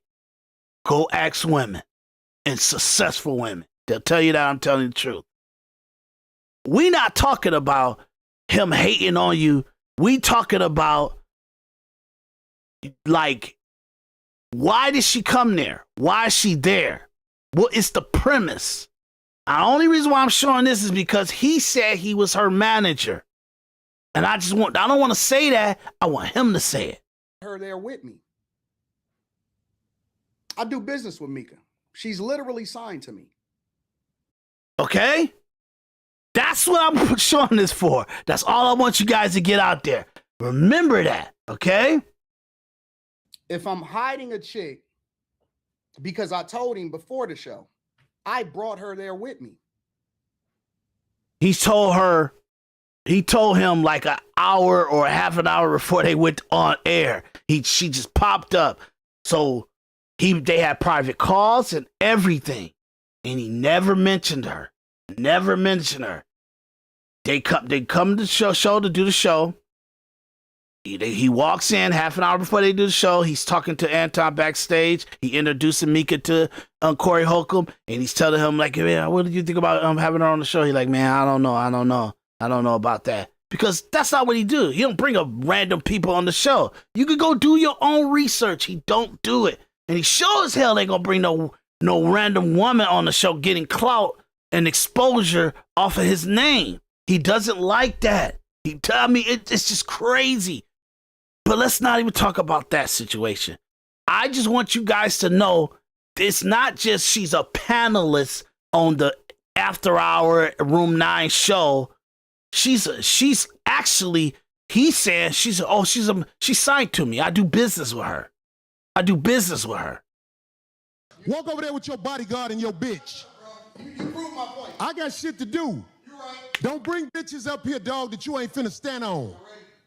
Remember I told you that. If you got a bitch with you, explain the bitch. Don't ask her to be on my show, nigga.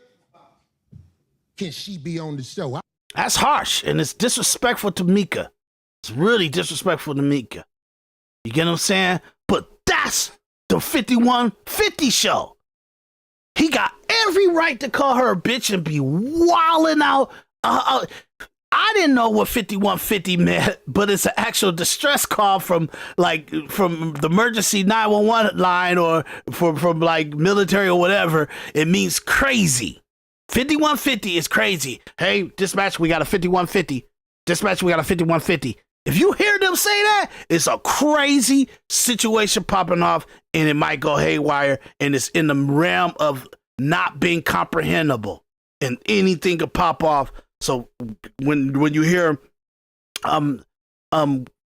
dispatch, we got a 5150, and then 10 minutes later, if you hear, oh, we got a shooting, we have a shooting, we got a 187, we got a officer shooting, we got an officer shooting, you know it was because of the 5150 call that they called on the radio dispatch previously before. So once they see it, once they comprehend that there's an incoherentness from the actual people that they're actually interacting with, or the suspect, or the actual subject that they're interacting with, it's a 5150, and they dispatch that on one, because you're going to always hear an agent, he kind of sees it. The other agent says, hey, we got 5150. If the person there by himself, he going to say, hold on a second, give me a second. Dispatch, we got a 5150. And he'll keep engaging.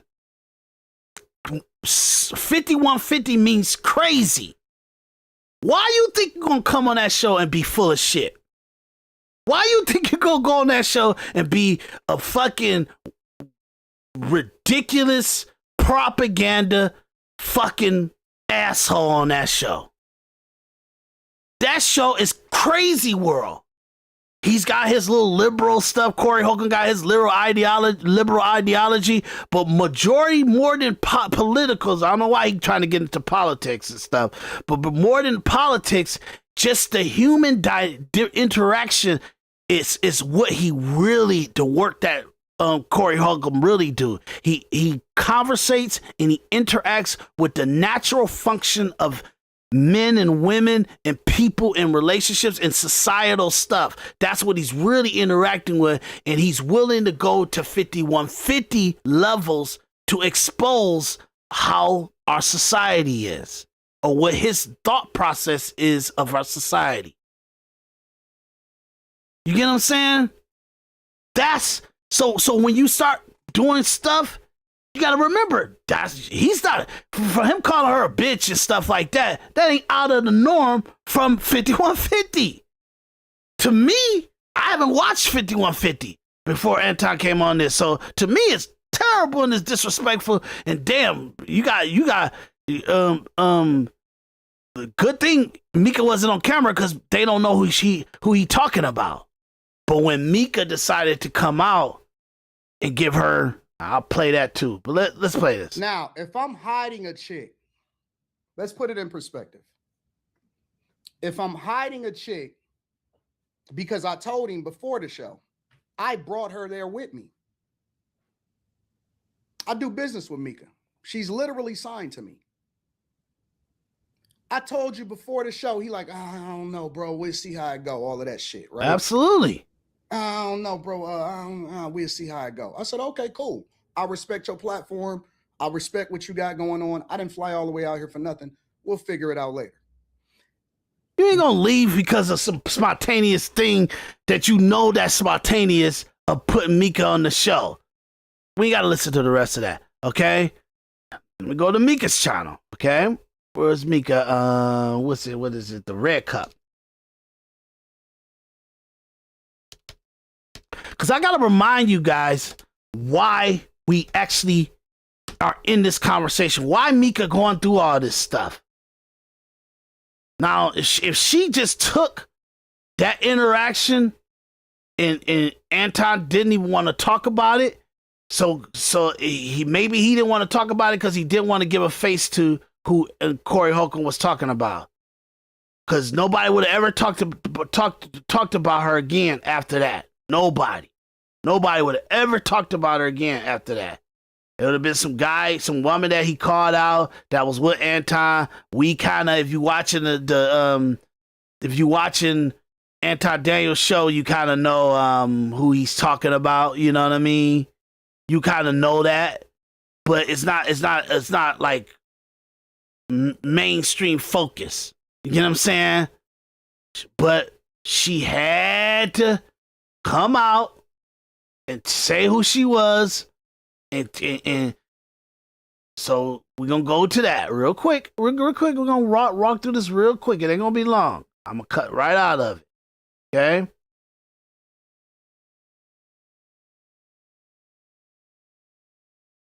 Okay. Now, of course, let's go ahead and get into it. But before we start the show, I want to go ahead and address the whole Corey Holcomb situation. All right. The whole Corey Holcomb incident. Now, 2 weeks ago, I was told that I was going to go on the 5150 show. And I was excited. All right. I was excited about going on the 5150 show. Last Tuesday, I got on the plane to go from DC to LA. I got to the 5150 studios at about 8 p.m. Pacific time. I met. And I love how Roy she wearing that rock. I don't think she wore that rock before this whole incident happened, dude. You get what I'm saying? Let me see. We're gonna go here. I mean, let's see her raise her hand, see if she got the rock on her finger now.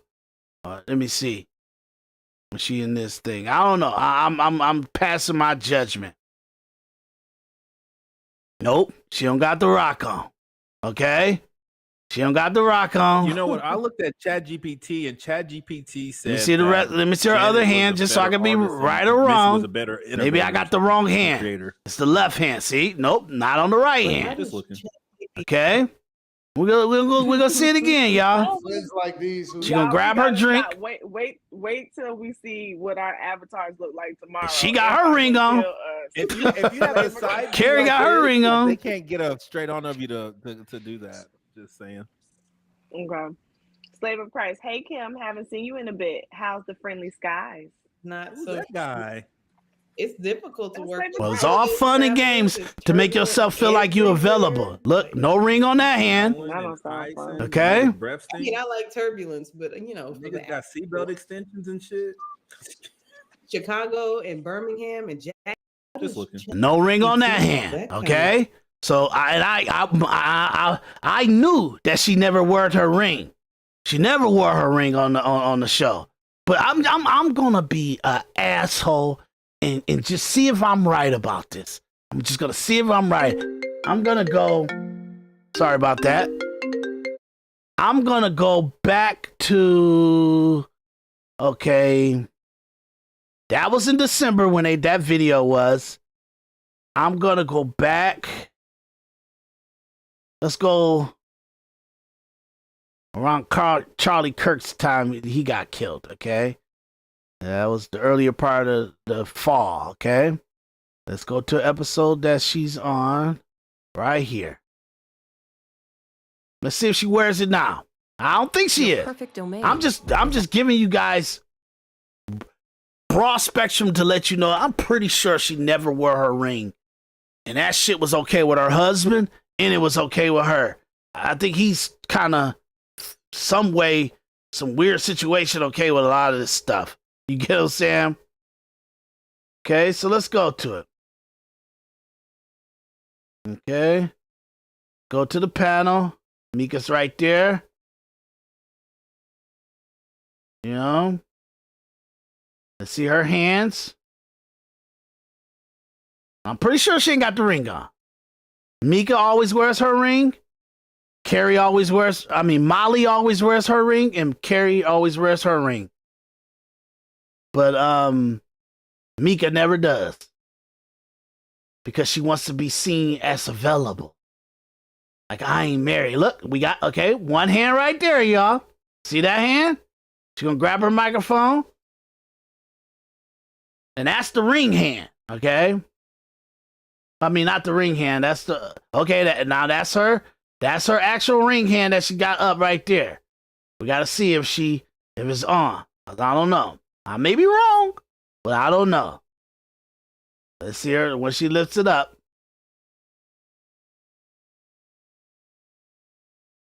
Let's see. It's not in that hand. She's moving the mic, but it's not in her ring. Ain't on that hand. Let's see if it's on the other one.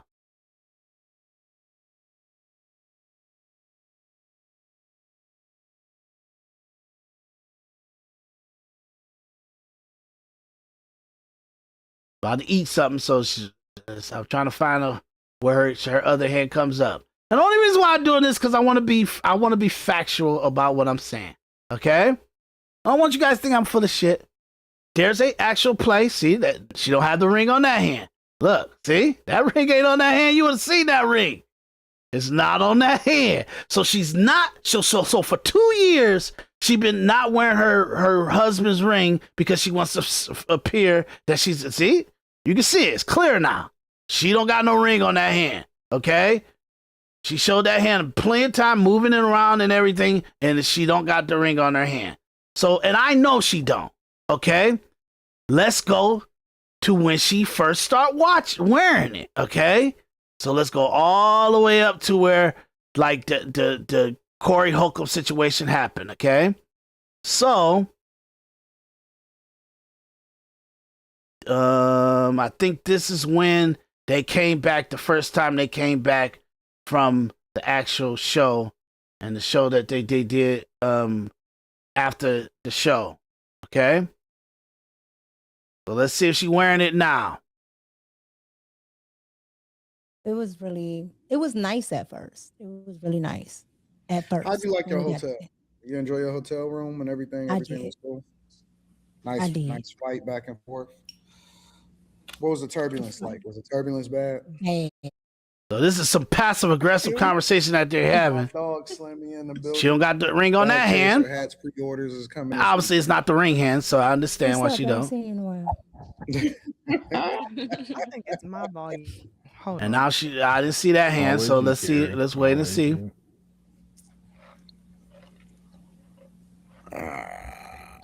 And so I told him I wasn't saying nothing until you got on the stream. You said you told him what? I wasn't talking about anything until you got on the stream. Now she got the ring that's on. what's She don't want to. So when she got back, it's the first time that she decided to wear her wedding ring. The first time. You got. And I'm breaking this down for a reason, y'all. I want y'all to know this for history, okay? So that was the first time that she wore her ring on her finger. So that it was what's that? What's that? That was January 15th. Okay? But that's when they came back for a couple of days before the thing happened. With her doing that. I'm gonna go all the way. Oh, I'm gonna try to go 2 years back. 2 years back, y'all. You know what I'm saying? 2 years back. 2 years back. Let's go. You know what I'm saying? 2 years back. Go. Okay, 2 years back. So I think, I don't know if she's on it yet. Over here, let me see. I'm just gonna look at one of these. Nope, he's by himself. Let me see if he brings in one of the panelists.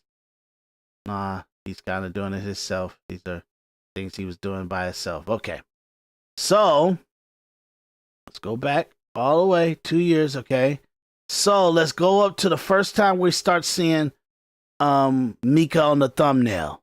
Okay, right here. See this? Right here. Let's say it's a year.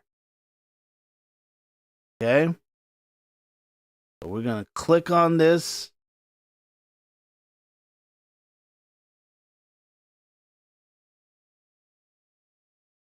Okay, that's Micca. First time we start really seeing Micca on the show. Okay, this is April 4th, 2024. Let's see if she's wearing her red wing. What's up? They've been looking forward to hearing from you. So this is our I first gotta time. check in with Really? you real quick because you've been out partying since you've been away from your second I home. have not been Well, yes, I have. I have a little bit. So, Where'd It was you fun go? though. Where'd you go? I went to the Nicki Minaj concert Pink Friday too. I still got on my pink. You a fan of Nicki? I love Nicki. I grew up off of Nicki. Oh my gosh. I already know what they're gonna say. this is the first time she's on the stream, y'all. I'm about to flip you. Hold on, let me see. Boom. Look at that. Flip you to the other side. Why you a fan of Nicki? I gotta see that hand. Because I'm a fan of rap and Nicki raps. So I like rap music. And then she does a little bit of pop music, so I like pop music too. Okay. Slimmy gonna be on That's your her head. wedding. That's her wedding hand. Yeah, but Slimmy gonna be on your head. Slimmy, What up, gang? Slimmy is a rapper's rapper. Like So she don't. So the state. She just showed the wedding hand. She don't have the actual ring on that hand. He a hip hop head. Yeah, me too. He's a I scanned through it to see if I can see her hand. What happened with that case? But he had to go to jail for it. He went to jail like a couple years for it and then got out. Nah, dog, I can't do So that. I'm not gonna, See? you know, That's I'm not her gonna wedding do all hand. that, you know.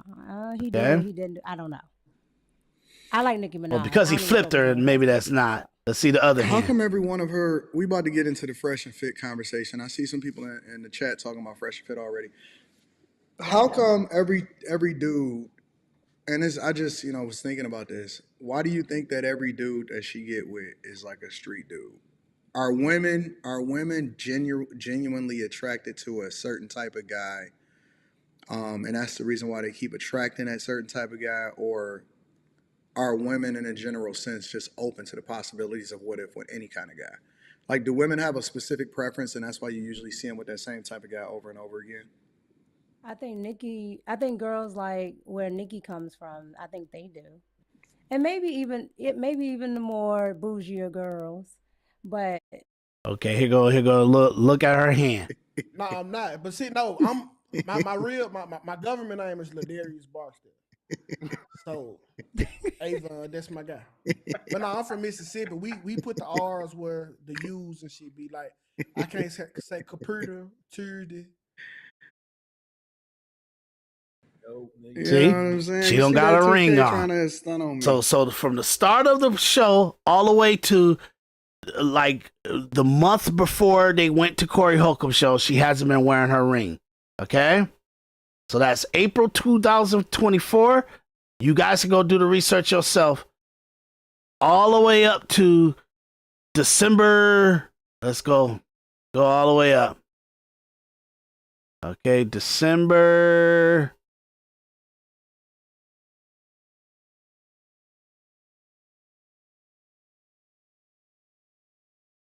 I think she started to wear the ring on January 15th. Okay. So the week prior to that, let's go to the episode week prior to that. I need to just let this be on the record, y'all. I know it's time consuming, and I know you guys get irritated by it, but I just want to be real honest. It's January 9th, so that's a couple weeks ahead. Just to make sure that we ain't full of shit. Okay? Okay, so let's go to Micca and them on the camera. This is the actual Renee Good shooting and stuff, and they're doing a commentary about it. But let's see, before they start doing the commentary about it, let's see those hands. You can't find the video though? Let's see those You can't find the hands. video, Gary? Oh, you want to watch it? Okay, hold on. Oh yeah, no. I See? said play. That was her right hand, no ring. Yeah, everybody All wanted right, to here we see go. it. Here we See go. it again. Hold on a second. Let's. I'm gonna go back to the conversation before they introduced it. 'Cause I want to see both of those hands. Up or cry glitter. Well, she thinks it's all fun and games Glitter. sir, before the shit hit her. What's Been a Sarah? side What is piece. Like for pancakes, syrup, Sarah? syrup, Syrup. syrup, syrup. The memories. A photo gonna catch that wrong angle every time. Out of 20, you're gonna get like 13 that's just gonna... Pop right. That's true. That's true. Okay, she At don't. least She don't got the ring on that hand. I'm trying to figure out a way to use this on somebody that The like, confetti at least blow away. No, that's how bubbles work. They Confetti, said like, booty fatty. She got a ring on that hand. Okay, so maybe she started to understand it. Like, I don't know. She's starting to wear that ring. Okay, she just started to wear it. Wonder where she started to wear that at. I can't go back all the way through that. Okay, but we know she wasn't wearing it December. January must have been crazy. Some stuff must have happened. I remember the conversation that they had on December 9th. I played that for you guys.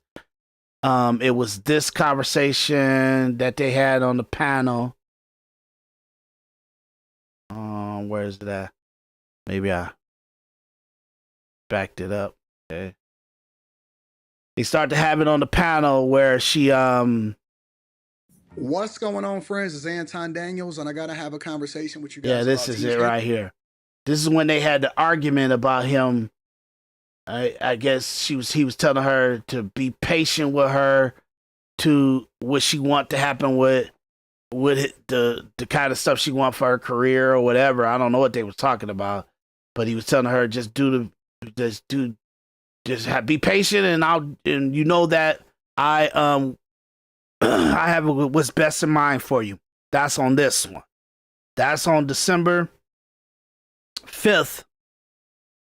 And obviously, after that, whatever's going on with them behind the scene, because even through this whole episode, that's too long for me to play for you. They got into it again after that, where she said that she was being rebellious.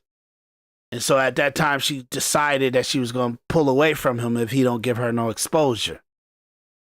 Okay? And that's where everything started to hit a head. Okay? That I introduced myself. Has that conversation happened? No, that conversation has not happened, and I understand what you're saying. My thing again, my business dealings is normally with me, my manager, things like that. But it's not without my husband knowing. So everything that I do, every place that I go, everything that I'm going to be doing, my husband knows. And I have to actually talk about it with him, tell him what I'm doing, things like that. How did you reassure your husband this was strictly business? Like if my wife is flying to another state, because of at some point I'm going. Absolutely. Or I need to meet this person in person. And it doesn't matter to me if he's single or married. It doesn't matter to me if he feels that he wants to meet me. I want my wife to be very committed and loyal to the idea of her business engagements I should be comfortable with. Absolutely. As a husband. Do you understand? Yeah, no, I understand what you're saying. Sure. Meaning you don't sign up. I don't care how much you want to do it. You don't sign up to shit unless you run it by me and I'm okay with it. I'm not a subject to say, oh, whoa, I don't, okay, you could go, okay, cool. No, that's like, oh, nah. She foul. My thing is, I think a lot of people sometimes misconstrue is this. You guys separate for some reason, independent from like big conglomerates, right? So if there's a person that has a business, sure, it automatically changes from if Disney calls you, right? Because there have been other things that I have done as far as movie sets and other things that my husband has not gone to, and nobody would bat an eye if I'm talking to the director or if I'm going to meet, for a shoot for this or that. Your spouse is not always coming, and so I think the notion that just because is this person, and I understand that people have their own thoughts and perceptions of people, but I think a lot of the times when it comes down to people who are in independent media, they think it's more of a personal level, and still it's business. Yeah, but I think what people may feel befuddled or confused by is at some point you put the business aside when rumors are brewing, when images are plastered all over social media. Now you're talking about a year later. Okay, so before a year later. Yeah, but he's saying all this business bullshit. Oh, my husband don't need to be interacting with all the business interaction that I have. But if one of those business interactions gets so convoluted of a repetition of all they see you is with this guy and this guy interacting with you, and you traveling with this guy and you jumping spontaneously on a plane to go to this from from Washington D.C. all the way over to L.A. with this guy because he said he gonna put you on the show randomly, and then you say, okay, cool, I'm going and stuff like that. Then it gets to a place where you are perceived as this guy's side chick. Now I don't care about the professionalism. I want to be exposed. I want to call my friends up and say, hey, can you have me on your show to interview me so I can kind of get out in front of this and we can kind of put it on record that I'm not his side chick, and then talk perspectives. Orlando got to come out and he got to say, okay, I'll do the show. But the reason why you on this show is because the business got so terrible because it wasn't anchored by a powerful relationship, a powerful duel, a powerful marriage. Ain't no way in hell how high on the food chain and all the conglomerate stuff that her husband does, and then all the stuff that she does, that they should not been like a power couple, or at least known underneath as like, hey, her husband is powerful, he's strong, he's taking great care of her, she's married. But all this playing the internet and playing the viewers as this desirable, available woman has kind of came back and bit them in the ass, and they got to come out and say, oh, by the way, I'm married. I know I've been playing like I'm single, but I don't want to do that no more. I'm married. Ridiculous. Let me ask you this. Has there ever been a concern from your husband about your business relationship with Anton? My business relationship, absolutely not. Because one, he can watch it. Like, he can literally sit there and watch it. And then two, if he has a concern or anything he wants to know, I just tell him. Has he ever been incredulous? Like skeptical? What? Yeah, has with he been with your flying out there, or depending on how long you stay, or just the mere fact that I never even met this person? Has he just had that sort of incredulity, if you will, about not meeting? Now, Orlando Fox, he's given an actual psychosis or a psychological or a interviewing pondering of the situation, but he's telling you the question that he's asking right now is a common sense, innate, it's like reflex thing that should have came across her husband's like thought process. It's not about being jealous. It's about just being like, okay, is she safe? Is everything is all right? Where's she at? Where, like, okay, it's like, what is she doing? Is it anybody that's going to be safe walking with her to her car, walking to her from the hotel, walking from the event to the car, stuff like that? What's the structure? Her husband's job is very technical in security. Very technical. I'm talking about citywide security, pretty much.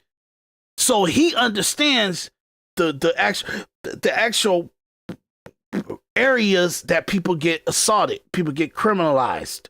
You get what I'm saying? So for him to just not give a shit and just be like, oh, okay, okay.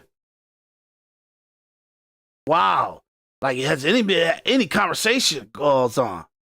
Meeting your male business partner. So I think he would like to be, more involved with coming out there, but again, and you know what my husband does for a living, sure. So it's not feasible. No, it's feasible because here's how I see it. Yep. If Anton has to get on an airplane and come and meet your husband out of respectability, out of honor, that's what a man ethics. If that so was it's feasible. I was just talking out about of pure honor. If anytime I have to get up and go do something, and it's not just. I know that because your husband hasn't always been on the show when we were doing something. And nobody's saying that he got to Correct. come every time you got to do something, but you cannot be working with a guy for a whole year, doing 2 days out of the week, interacting with this guy. Then you're jumping on the plane to go with this guy to certain events, certain tapings and everything like that. Come on, y'all. This is ridiculous. He should have met him a long time ago. It's crazy.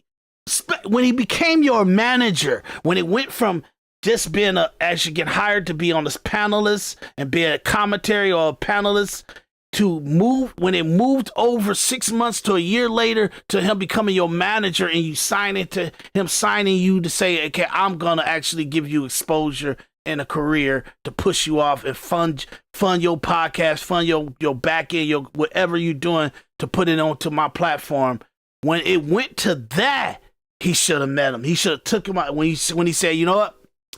I'm going to put money behind you. I'm going to become your manager. Obviously, that's hundreds of thousands of dollars of money that Anton about to spend on you to become big. At that time, he should have said, okay, can I have a dinner with you and your husband? Me and my wife are going to fly in and we're going to have dinner with you and your husband to congratulate on our new venture of me becoming your manager and giving you like celebrity exposures, literally like becoming having a big Hollywood manager become your actual manager as an actress, and they're going to get you on Walt Disney movies, Warner Brother movies, Paramount movies, all kind of stuff. That's a celebratory thing. And you want to meet you want to see what kind of stable relationship that you're in and your marriage and stuff like that. That's what Anton Daniels should have did out of pure honor and ethics. One of the major situations where I got to even do this podcast is why I know Anton Daniels' communication on honor and ethics and relationships and marriage and stuff like that. Why the hell, when he decided to become her manager, did he not go talk to the husband to just to solidify that is a good thing and is a good move, and to finally introduce himself after 8 months, 6 months, 8 months to a year after being around it and bringing his wife in and out of the state? Why did he not want to meet this girl's husband? Especially if you respect her enough to become her manager and put money to become her manager, you got to manage her now. To be her agent, to be the person that you're going to give her exposure to her, you got to put money behind her now. She ain't giving you money. He's saying, nope, you one of my people now. I'm signing you to my network. At that moment, you should have been trying to meet her husband, because now you're invasively into her life now. You're invasively into whatever goal she's trying to overall accomplish. You need to meet her husband.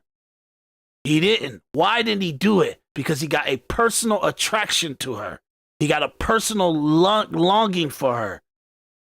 Even if all he got is an innuendo desire for her, it's a certain kind of relationship that he wants with her, that he doesn't want to be belittled. He doesn't want to be like he's taking care of somebody else's wife or somebody else's girl. Oh, I'm spending all this money on you, booking you in the hottest hotels, flying you out all over the place, taking you to dinners, taking you to ball games, taking you to meetings, all this stuff. I'm doing this, but when I meet your husband, he should be taking care of you on all this stuff. Why you out here in the street?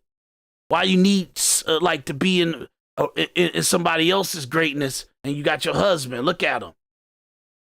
He didn't want to have that come into the actual equation, so he just kept distance from him. I don't even want to see him. I don't even want to know how he look. I don't even want to know nothing about him. Wild stuff. And so that's what I mean by it's not always feasible.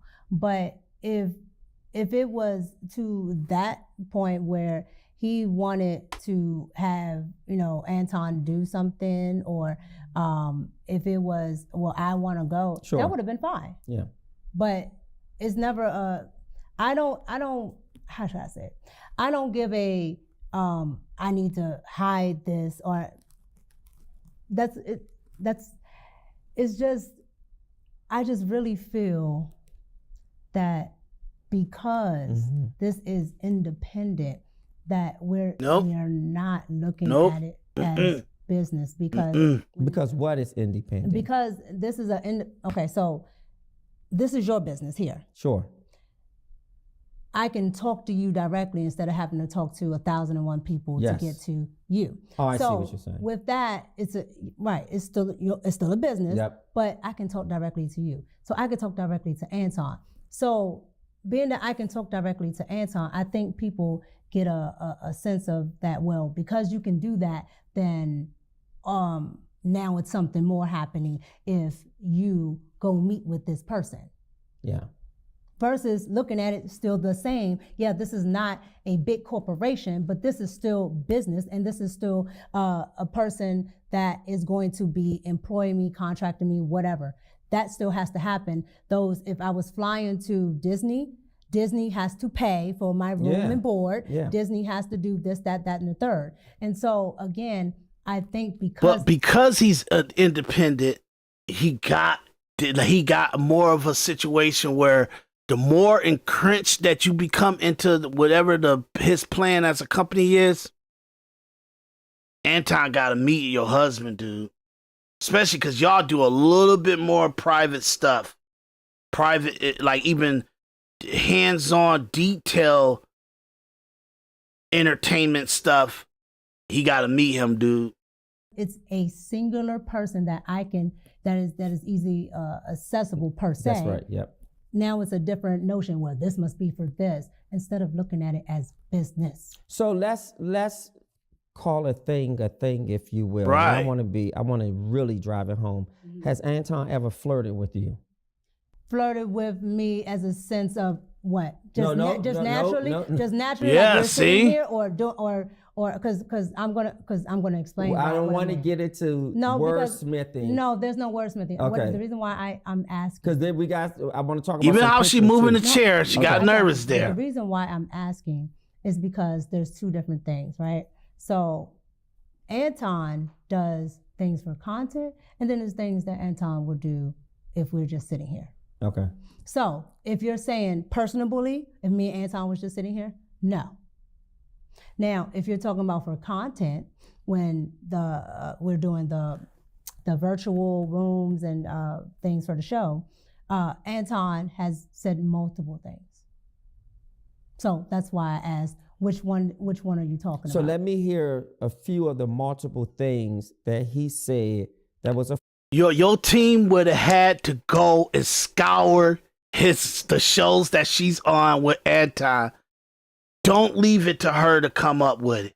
She's not gonna tell the truth. She's gonna find the least shitty situation to bring up. You can't.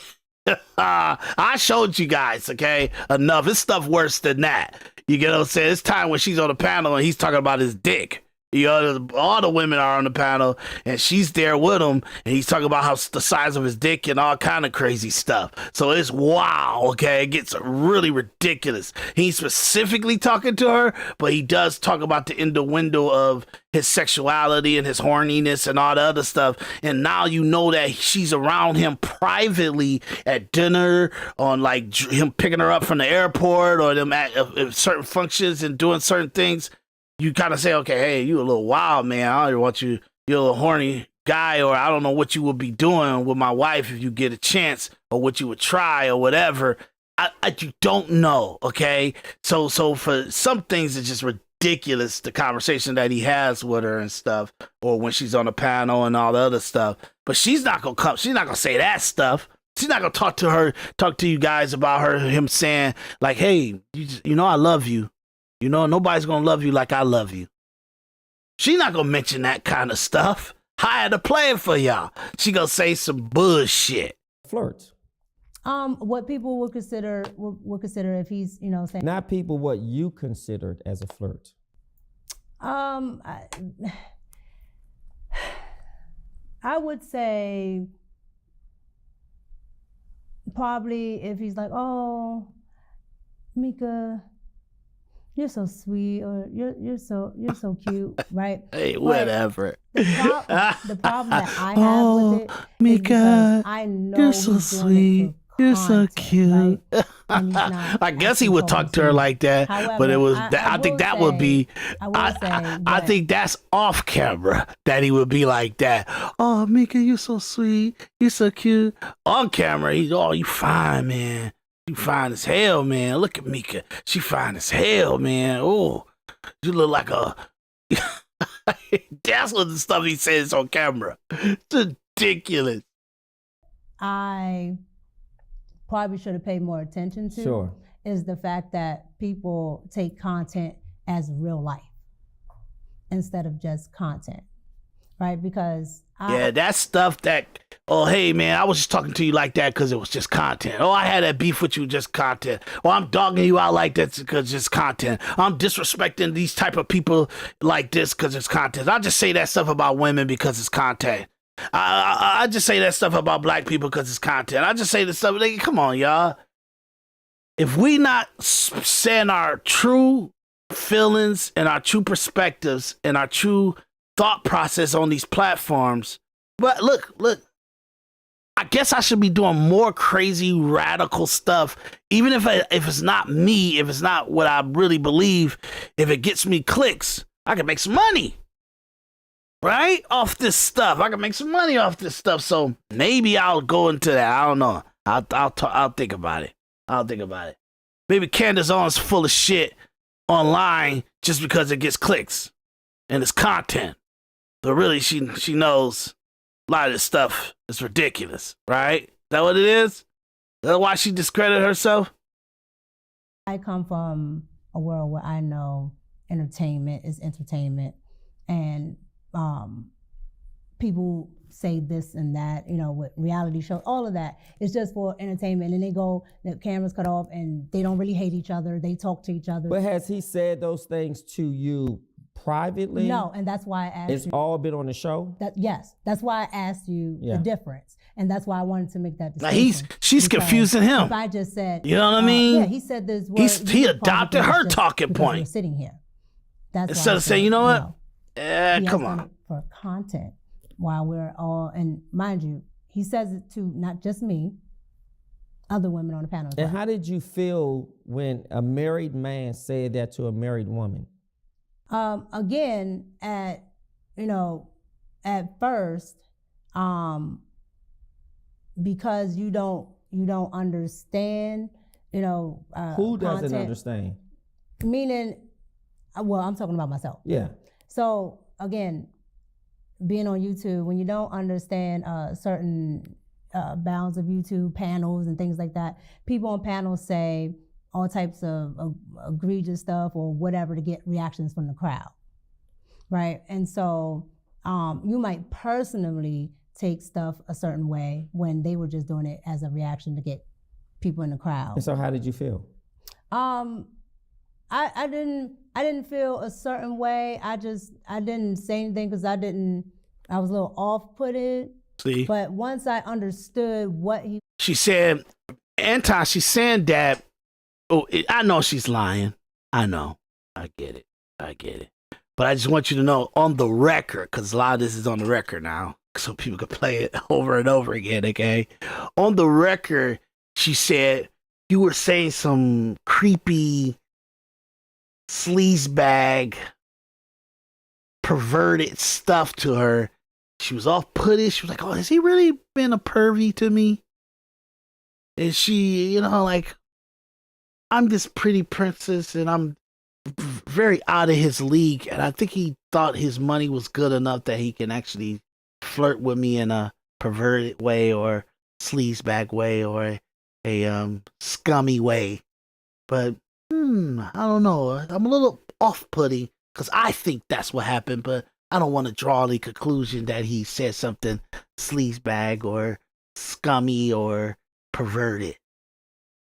She's calling the great Anton Daniels at AntonDaniels.com a pervert, a sleazebag, and a scum. She didn't say those words, but if you're saying something that off-puts her, that's what it means. was trying to do, I'm like, okay, well, you can't say this and that and the third. It's okay. Whoa, Anton.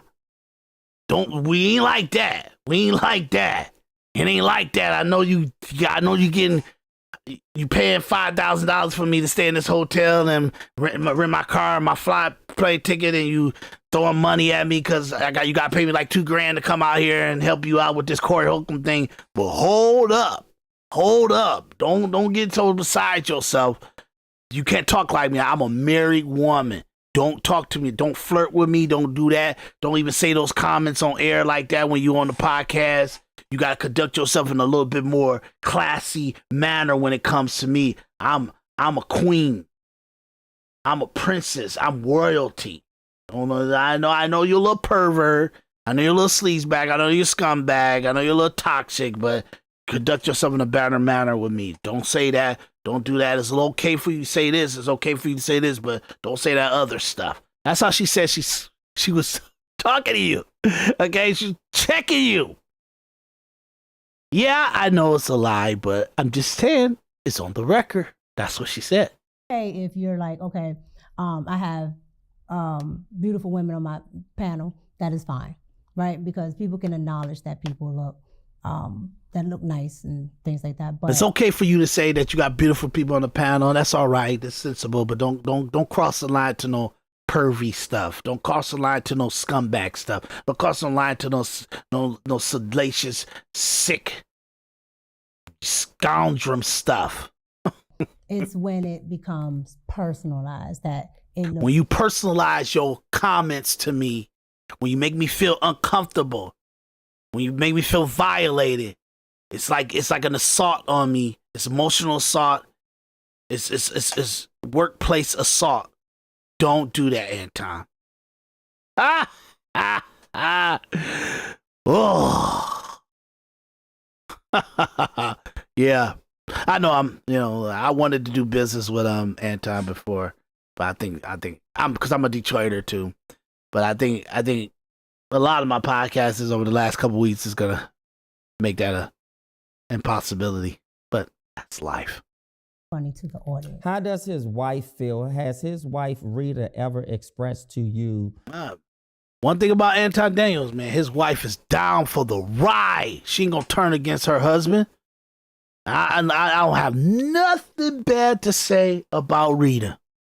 That's her name. He says it a lot. I didn't mean to say it. I apologize for saying it. Maybe I would bleep that out. But I don't have nothing bad to say about Anton's wife. She's a loyal, honorable wife that's supposed to be down with the battlefield. Whatever the battlefield is that her man has to win on, she can't be in there being a negative force. She got to reinforce whatever tactics he's got to use to win the battlefield and win the war. So she doing her thing, and she ain't going against the grain.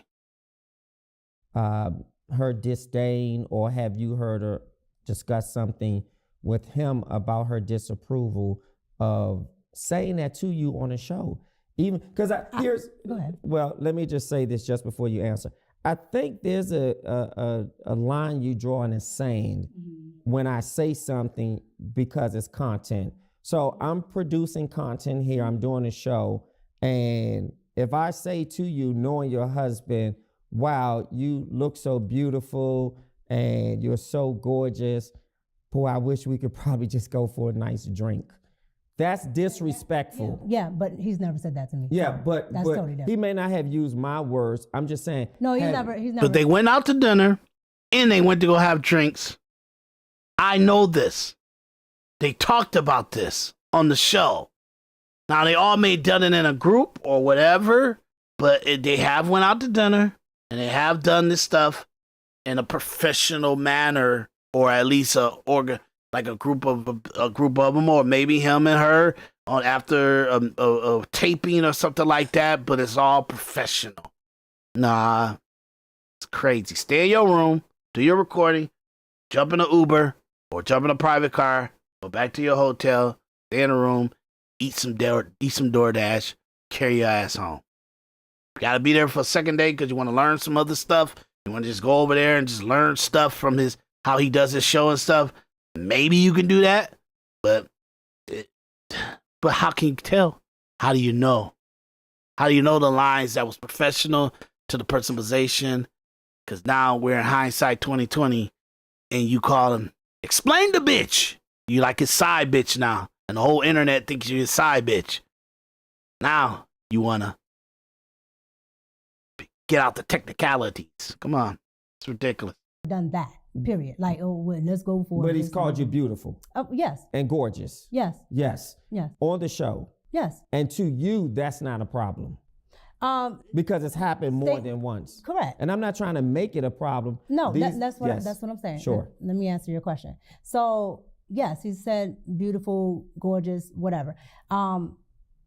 but there's not like, well, I want to take you to the whatever, or let's do this and this and that. And it's just. Well, he's taking you somewhere. Let's look at this picture. You guys were at a game when you said he wanted to take me somewhere. Now, I'll be honest, when I saw this picture, I was flabbergasted. Why? Because. Wait. Sure. So go back to what you were saying, because you can't intertwine the two. So you were asking. Sure. Was he? Yes. I don't know if it's the camera. The show. Yes. And to you, that's not a problem. Because it's happened more than once. Wait. But her legs is as wide as her knees. Or her knees and her legs is as wide as her thighs. Is that? And those are some fitting jeans. Now maybe the camera is making her look bigger than she really naturally look, which that would make him look really big. You know what I'm saying? So I think everything is pretty accurate in its measurements and stuff. That's interesting. Everything looks decent than when it closer that it appears, right? Stuff like that. So your rearview mirror. Wait. Sure. So go back to what you were saying, because you can't intertwine the two. So you were asking. Sure. Was he expounding on flirt? On the certain type of things that he says, and we were talking about him saying beautiful, whatever, but not expounding in that way. Yes. Now, what is your question that you're asking now? Because I think I asked it, was it disrespectful? Did you feel that it was disrespectful? And I think you answered it by saying no, because you realize that it's content and people do these shows and they say things. And you also clarified it by saying outside of the show, that has never happened. Would that be correct, what I heard? Right, but you use the hook at the end to say, well, he's taking you somewhere. Well, I think you said something, and we can probably roll it back in post-production. You said something about when we go places or he takes me somewhere. And that's what made me say. So what I said was he's not adding on to the beautiful or gorgeous, saying, dang, you're so gorgeous that I want to take you to the whatever so we can do this. And I thought we clarified that, because I said those are my words. That's what I said, and you did say he doesn't say that. No. Right, and I didn't want to put words in his mouth, but I wanted to be clear. So let's go to the picture. Okay. Tell us about this. How did this happen? So this was the day that we did the interview. So the show did an interview, or just you and him? This was my interview day. The first day? Mm-hmm. Oh, wow. So this was my interview day. So funny. She got all that natural pretty hair. She's mixed with Hispanic and stuff like that. So she got good genetics. She just got maybe it's baby weight or something. But she even put contacts in her eyes to give herself grayish eyes or something like that. That's not her actually while we watching this. Her eyes is like dark brown or something. So obviously that was contact. So that's a whole nother because thing. You can go and you can see the outfits, the same outfit, same everything. Now I gotta look at her eyes. I don't know what color her eyes is. He had already a business meeting set up there. So there is. That's what he told you. No, correct? That's what happened. No, I'm not saying that's what he told you as if that was a cake bake. He told you he had a business meeting and you were invited. No. Okay.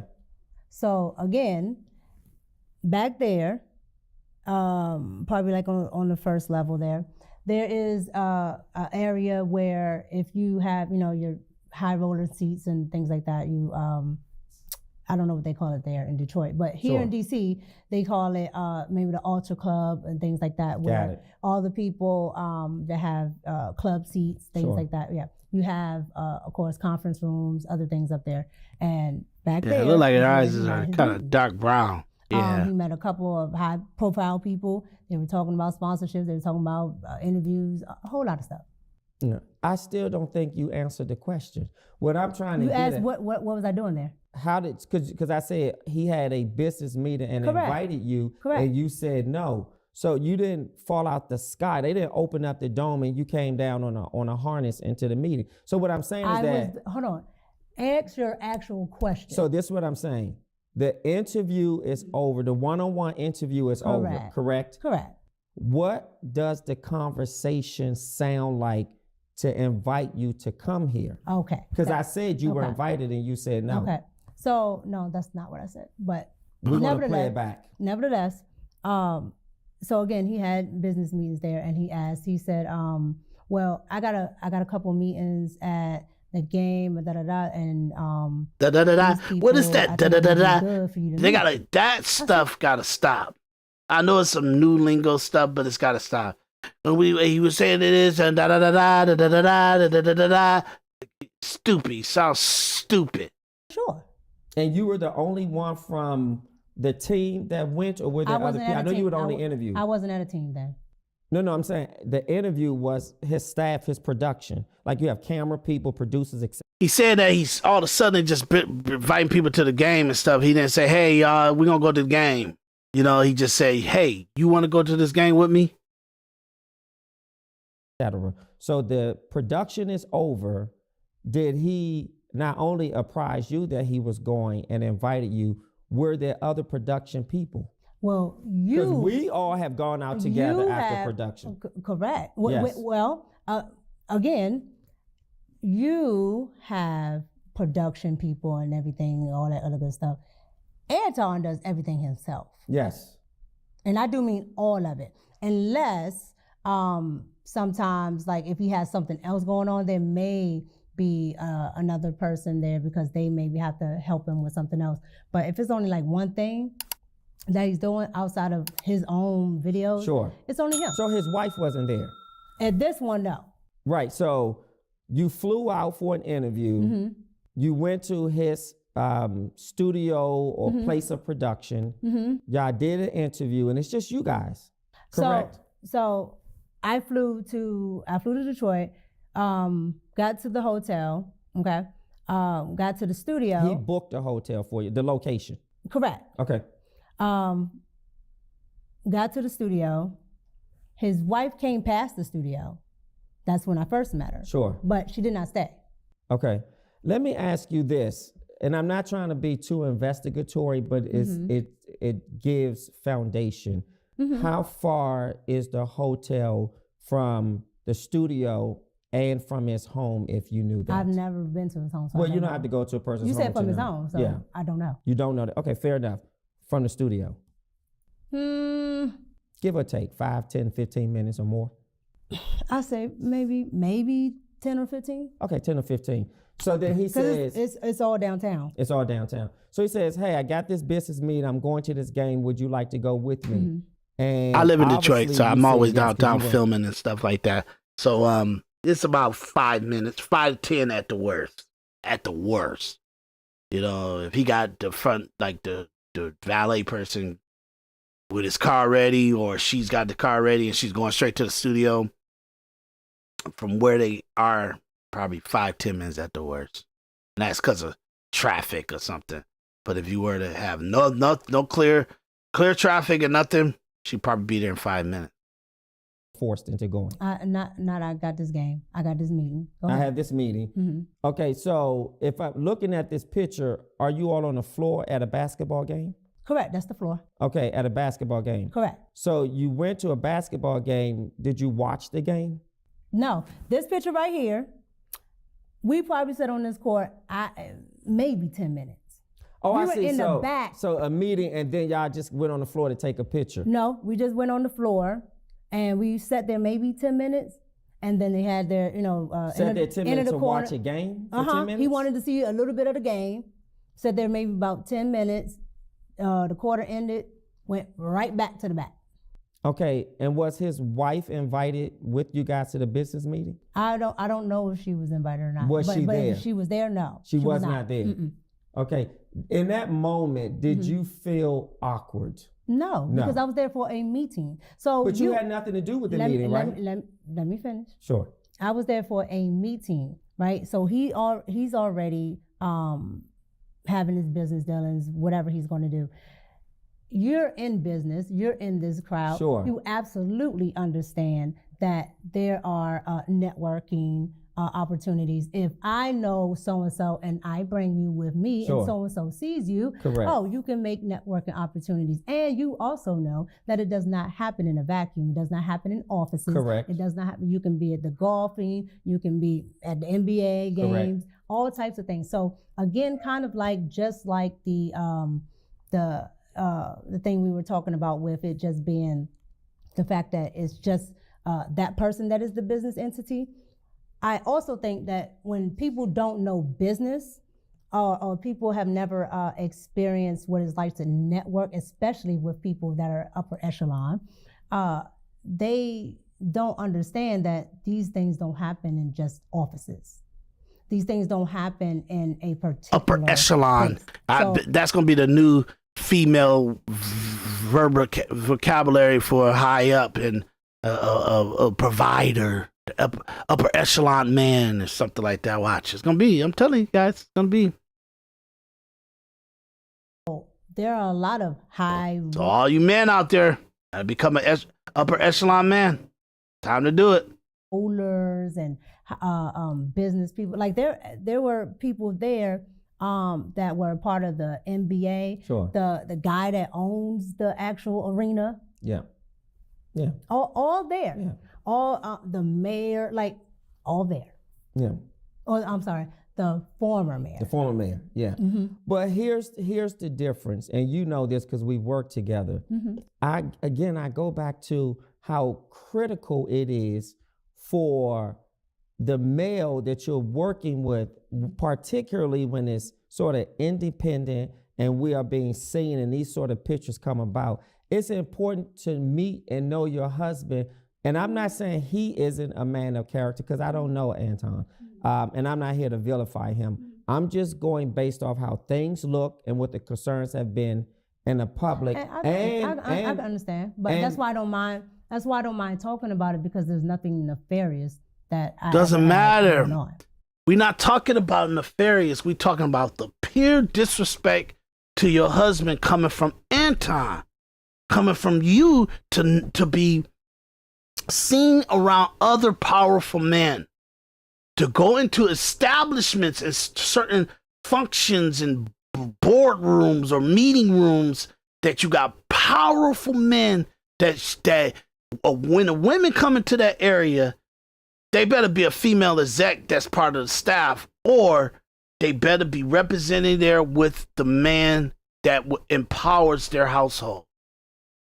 That's how that is. You don't go to no powerful meetings without your husband. It's stupid. It's just not smart.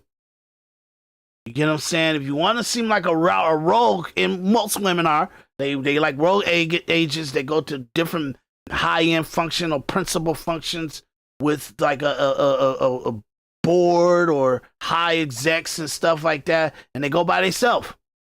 You get what I'm saying? Because it's a breakage. People be together and they broken. They divided. Marriages, like her marriages, and her husband does a lot of stuff separate. And it's just like, okay, I mean, I'm just saying, you can't rewrite this stuff. This is how Generation X is. This is how the baby boomers are. This is how the millennials are. You can't rewrite this stuff. Those generations got to die off to correct this stuff. And it's broken. And again, I never do anything unless my husband knows. So your husband knew that you were going to this business meeting? My husband knew that I was where I was. No, let's be very clear with language.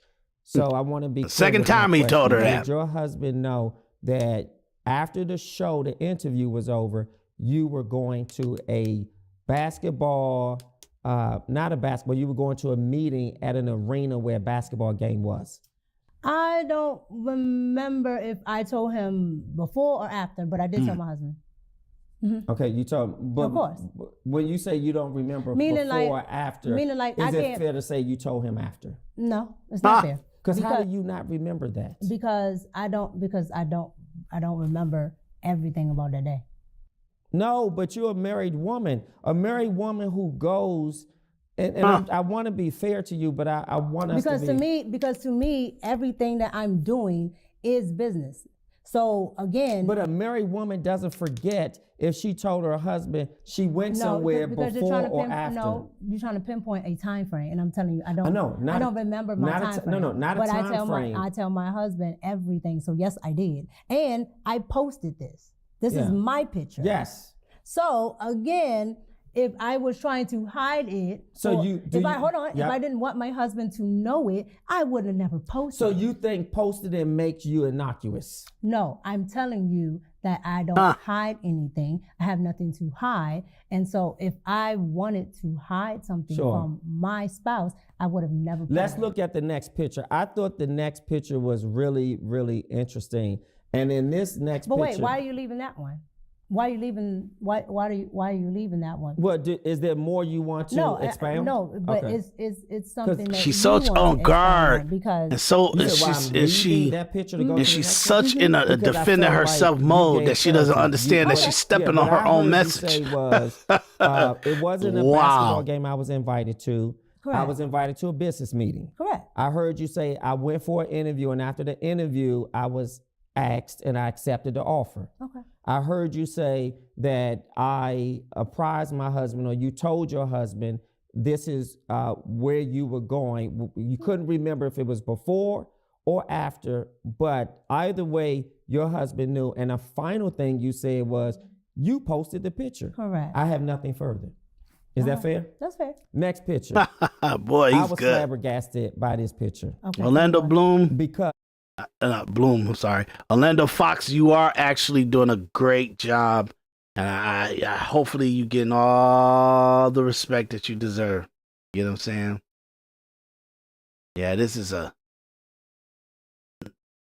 unprofessional there's shit. No way my wife would be physically touching, leaning on a married man, leaning on a single man, leaning on another man in a way that suggests I'm feeling you, I like you. This is really some sort of. Why do you think that says I'm feeling you? Even if it doesn't say I'm feeling you, I don't want my wife. Why do you think? Yeah. Why do you think that suggests that I'm feeling you? Because okay, let's hold on. The reason why I'm asking you. Okay. The reason why I'm asking you is I have tons of pictures of our former co-hosts. Yep. With the same lean, everything. But here's the difference. Hold on. Yes. And that person is also a male, all right? And we have a working relationship, and it's the same exact type of picture. It's very feminine, like pose. So maybe she's just overly feminine, and that's just the way she didn't even think about it. But that it meant, but her physicality in the picture shows that she felt a certain amount of masculinity from Anton, that she felt like in control, or like that she felt dominated, or she felt like she was under a masculine situation. So that's the problem with it. Leaning on another man in a way that suggests she's for her to put her like you. This is for her to put her hand up on the shoulder in that pose. That took a little extra than just sitting there with her hands thing, and maybe she leaned on them or something like that to take the picture or something. That's a whole nother thing, to have your hands folded and doing like just lean on them, or just like going like a little playful way or something like that.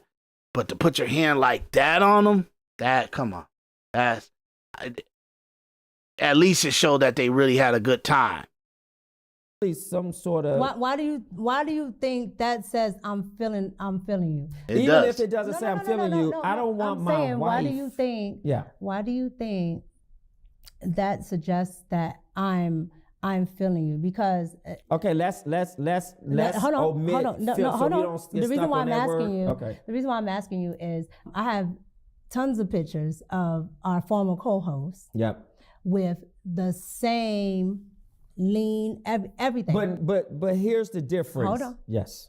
And that person is also a male, all right? And we have a working relationship and it's the same exact type of picture.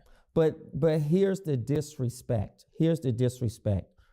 This is a married man that you are physically leaning into. I'm not leaning into. That to me, I'm not leaning into. to me, let me, and There's space there. here's my perspective of it. There's a gap between it, but I'm looking at how you have a smile on your face. This is just my perspective. Your eyes look seductive. Just my perspective. And your arm is relaxed on his upper shoulder. Correct. And I would never imagine a married woman leaning on a business male partner that way. That to me is inappropriate. That's if you were my wife, I would have a serious problem. My problem would be so serious, you would have to probably extinguish your contract with him. Just because, and I will also feel a little uncomfortable that this gentleman obviously did not either push you away or suggest that we shouldn't take this type of picture. I've never met your husband. I absolutely fly you out here once or twice. This is this may not be the first. He's making a hell of a point, and she's still gonna have some shit to say about it. Watch. Listen to what he's saying. This gentleman obviously did not either push you away or suggest that we shouldn't take this type of picture. I've never met your husband. I fly you out here once or twice. This is this may not be the first time. So which point was this? Not that it matters if it was the third time, the fourth time. This is the second time. The second time? This is the second time I'm out there. Not the second time I'm dealing with Anton. Okay, so what's and it doesn't matter to me, but what's that gap between the first time you're there, he takes you to a business meeting at a basketball game and you guys are sitting on the floor like you are that we're working a couple. Together? And it's not like that. Well, that's not working together. No, go back to what you just said. Hold on, is that working together? No, go back to what you just said. Which part? It's not that, no, you said a couple. Well, pick one. No, you said sitting on the floor like you are a couple. Yeah, listen, I'm not. But you're interjecting your own thoughts, especially. I'm giving you my perspective. But your perspective is after I told you.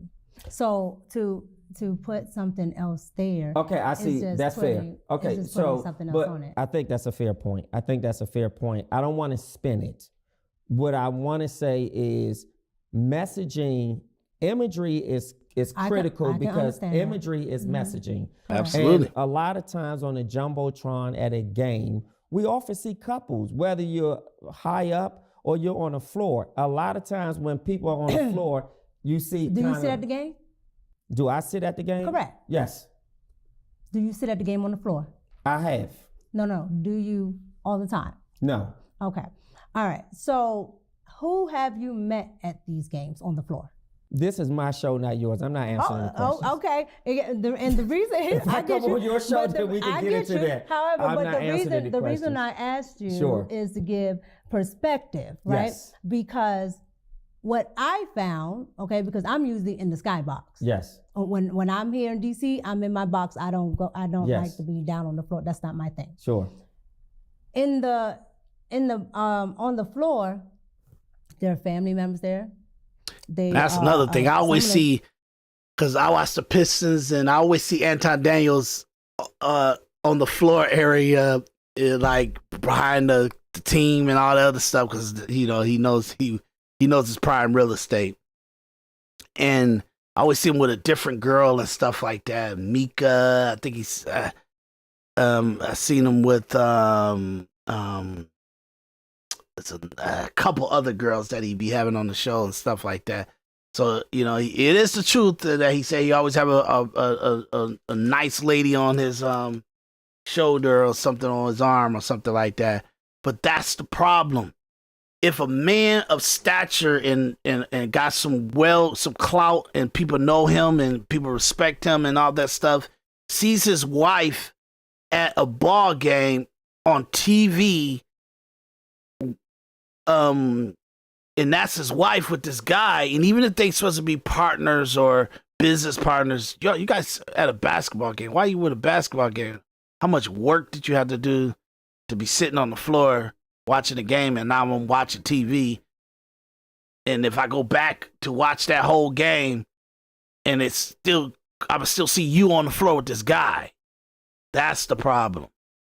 People, a lot of them are like business seats. Yep. So anybody from these law firms, offices, are down there on the floor. Yep. That I've never known who sits down on the floor because I don't care and I don't sit there, right? But by being there, I found out who was actually down there, family members, business partners, all of that.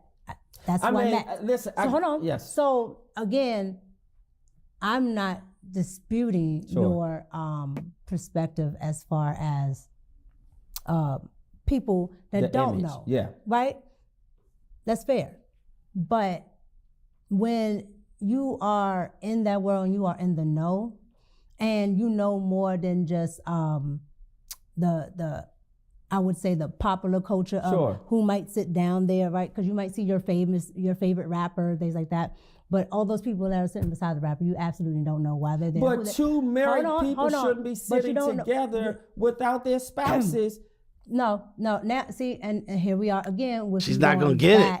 To something that's not, because you are essentially saying that I cannot do any business dealings with somebody that is in business because that person is married. No, you can't do no business dealing with a person because you're a woman and you belong to a man and you are in a dominated situation and your man is the actual dominant role of your life. You can't be in no social function, social clout situation with a man that's not like approved by your husband.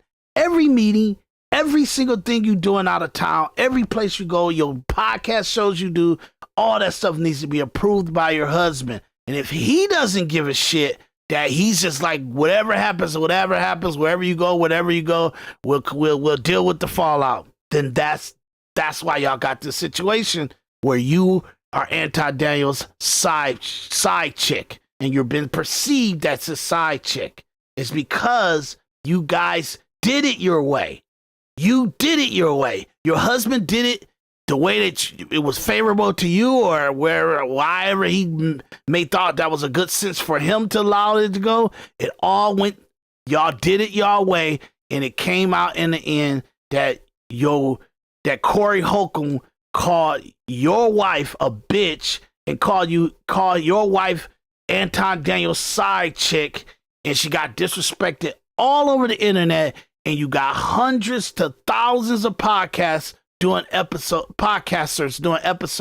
about your wife. And then she gets herself out and it heightens up. And then she kind of start doing independent interviews to clear her name. And it went haywire. And it got him exposed where he had to, your husband had to shut his Instagram down because we know who you are now. Now you're part of the equation. Why did you let your wife do all this? Keep her ass at home, sweeping the floor. I know that sounds harsh, but that's what happens when you let women run amok doing stuff that they either... Look, I'm telling you, most of the women's decision in the last 20 to 30 years, they don't even like. They don't like the way that things went. They don't like it. But it's the way that it went is because we are so lenient on what we know innately what we should allow or what we should be saying, accepting, and what it's going to do in the long run. We know something ain't right about it, but we don't come and confrontate women. We just kind of let women have the life that they want, make the decision that they want, and we try to be in a supportive manner as best we possibly can. But we should have took lead on it because women hate us letting them be so free right now. And this is what happens when you just let your wife run amok, dude. I'm saying no. What I'm saying is somebody who's never met your husband. Because if I go out with you or anybody and else, I met your husband. Okay, but the former host has met your husband. She doesn't understand by you meeting her husband and by Anton meeting her husband, you conduct yourself with her a little bit more ethics and honor and integrity and understanding that. And this is what Corey Holcomb was trying to explain to Anton Daniels. When you're in front of a man and when men deal with each other in real life, there's a chance of death because in a disagreement with a man could become a physical situation. And it's like meeting Anton Daniels meeting Micca's husband. Just by shaking his hand, you're actually doing an unspoken promise and truce that you won't disrespect him or his marriage or the woman or his wife. That you know where she belongs, you know what kingdom she belongs to, and you conduct yourself in a manner that you understand and that you have recognized she belongs to a king. She belongs to a royalty. She belongs to a kingdom. So anything you cross, any lines you cross to go to war, and other people may die in a situation that it's it's literally like the Trojan War. You get what I'm saying? It's like the king, like the princes of Troy, and one of the prince messed around with a king's woman. They had a little lusty situation, and he decided that he liked her so much, and it was so unforgivable that he took the woman with him back to his kingdom, and that's why the guys that they went into war, and what happened? The whole village got killed. Everybody. Why? Because the relationship of the Prince of Troy and I forgot the lady. What's it? I start with an H or something. Can't remember her name. Hell or something of Troy or something. I can't remember. But anyway, point being is when you shake the hand of the husband and you introduce yourself, there's a certain amount of lines that you probably psychologically would have crossed that you won't cross now. We've already talked about that. Yep. But what I'm saying is, you're saying, because you don't know when you're looking at that picture. You don't know if he met him or not. I know he hasn't met him. Yeah, absolutely. Absolutely. When I looked at that picture, and maybe because she's a woman, she don't know inside knowledge of men. So my point is, no. He got inside. You keep cutting him off, but he got inside knowledge of how men conduct themselves with each other. You don't know, but I don't have to know to know that that's inappropriate.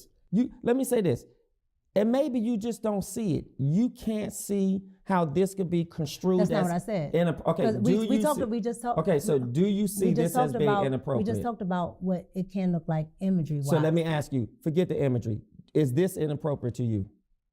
From my perspective, it wasn't, because that's not what I was doing. We don't care what you was doing. You're a feeble-minded woman. We don't care in the jungle, in the wild. But that's what life is. That's what the streets are. That's what outside of your house is. The jungle. Whatever perception women have out there, it's not to be in context to what should happen from a man's perspective. We're not around women all day, or our wives, or our women, or girlfriends and stuff like that. But if we were, we would be like, oh, don't do that. Oh, no, that's are you sure you want to go ahead about that? We would analyze what you're doing, because we will be of the consequences of what you're doing in the wild.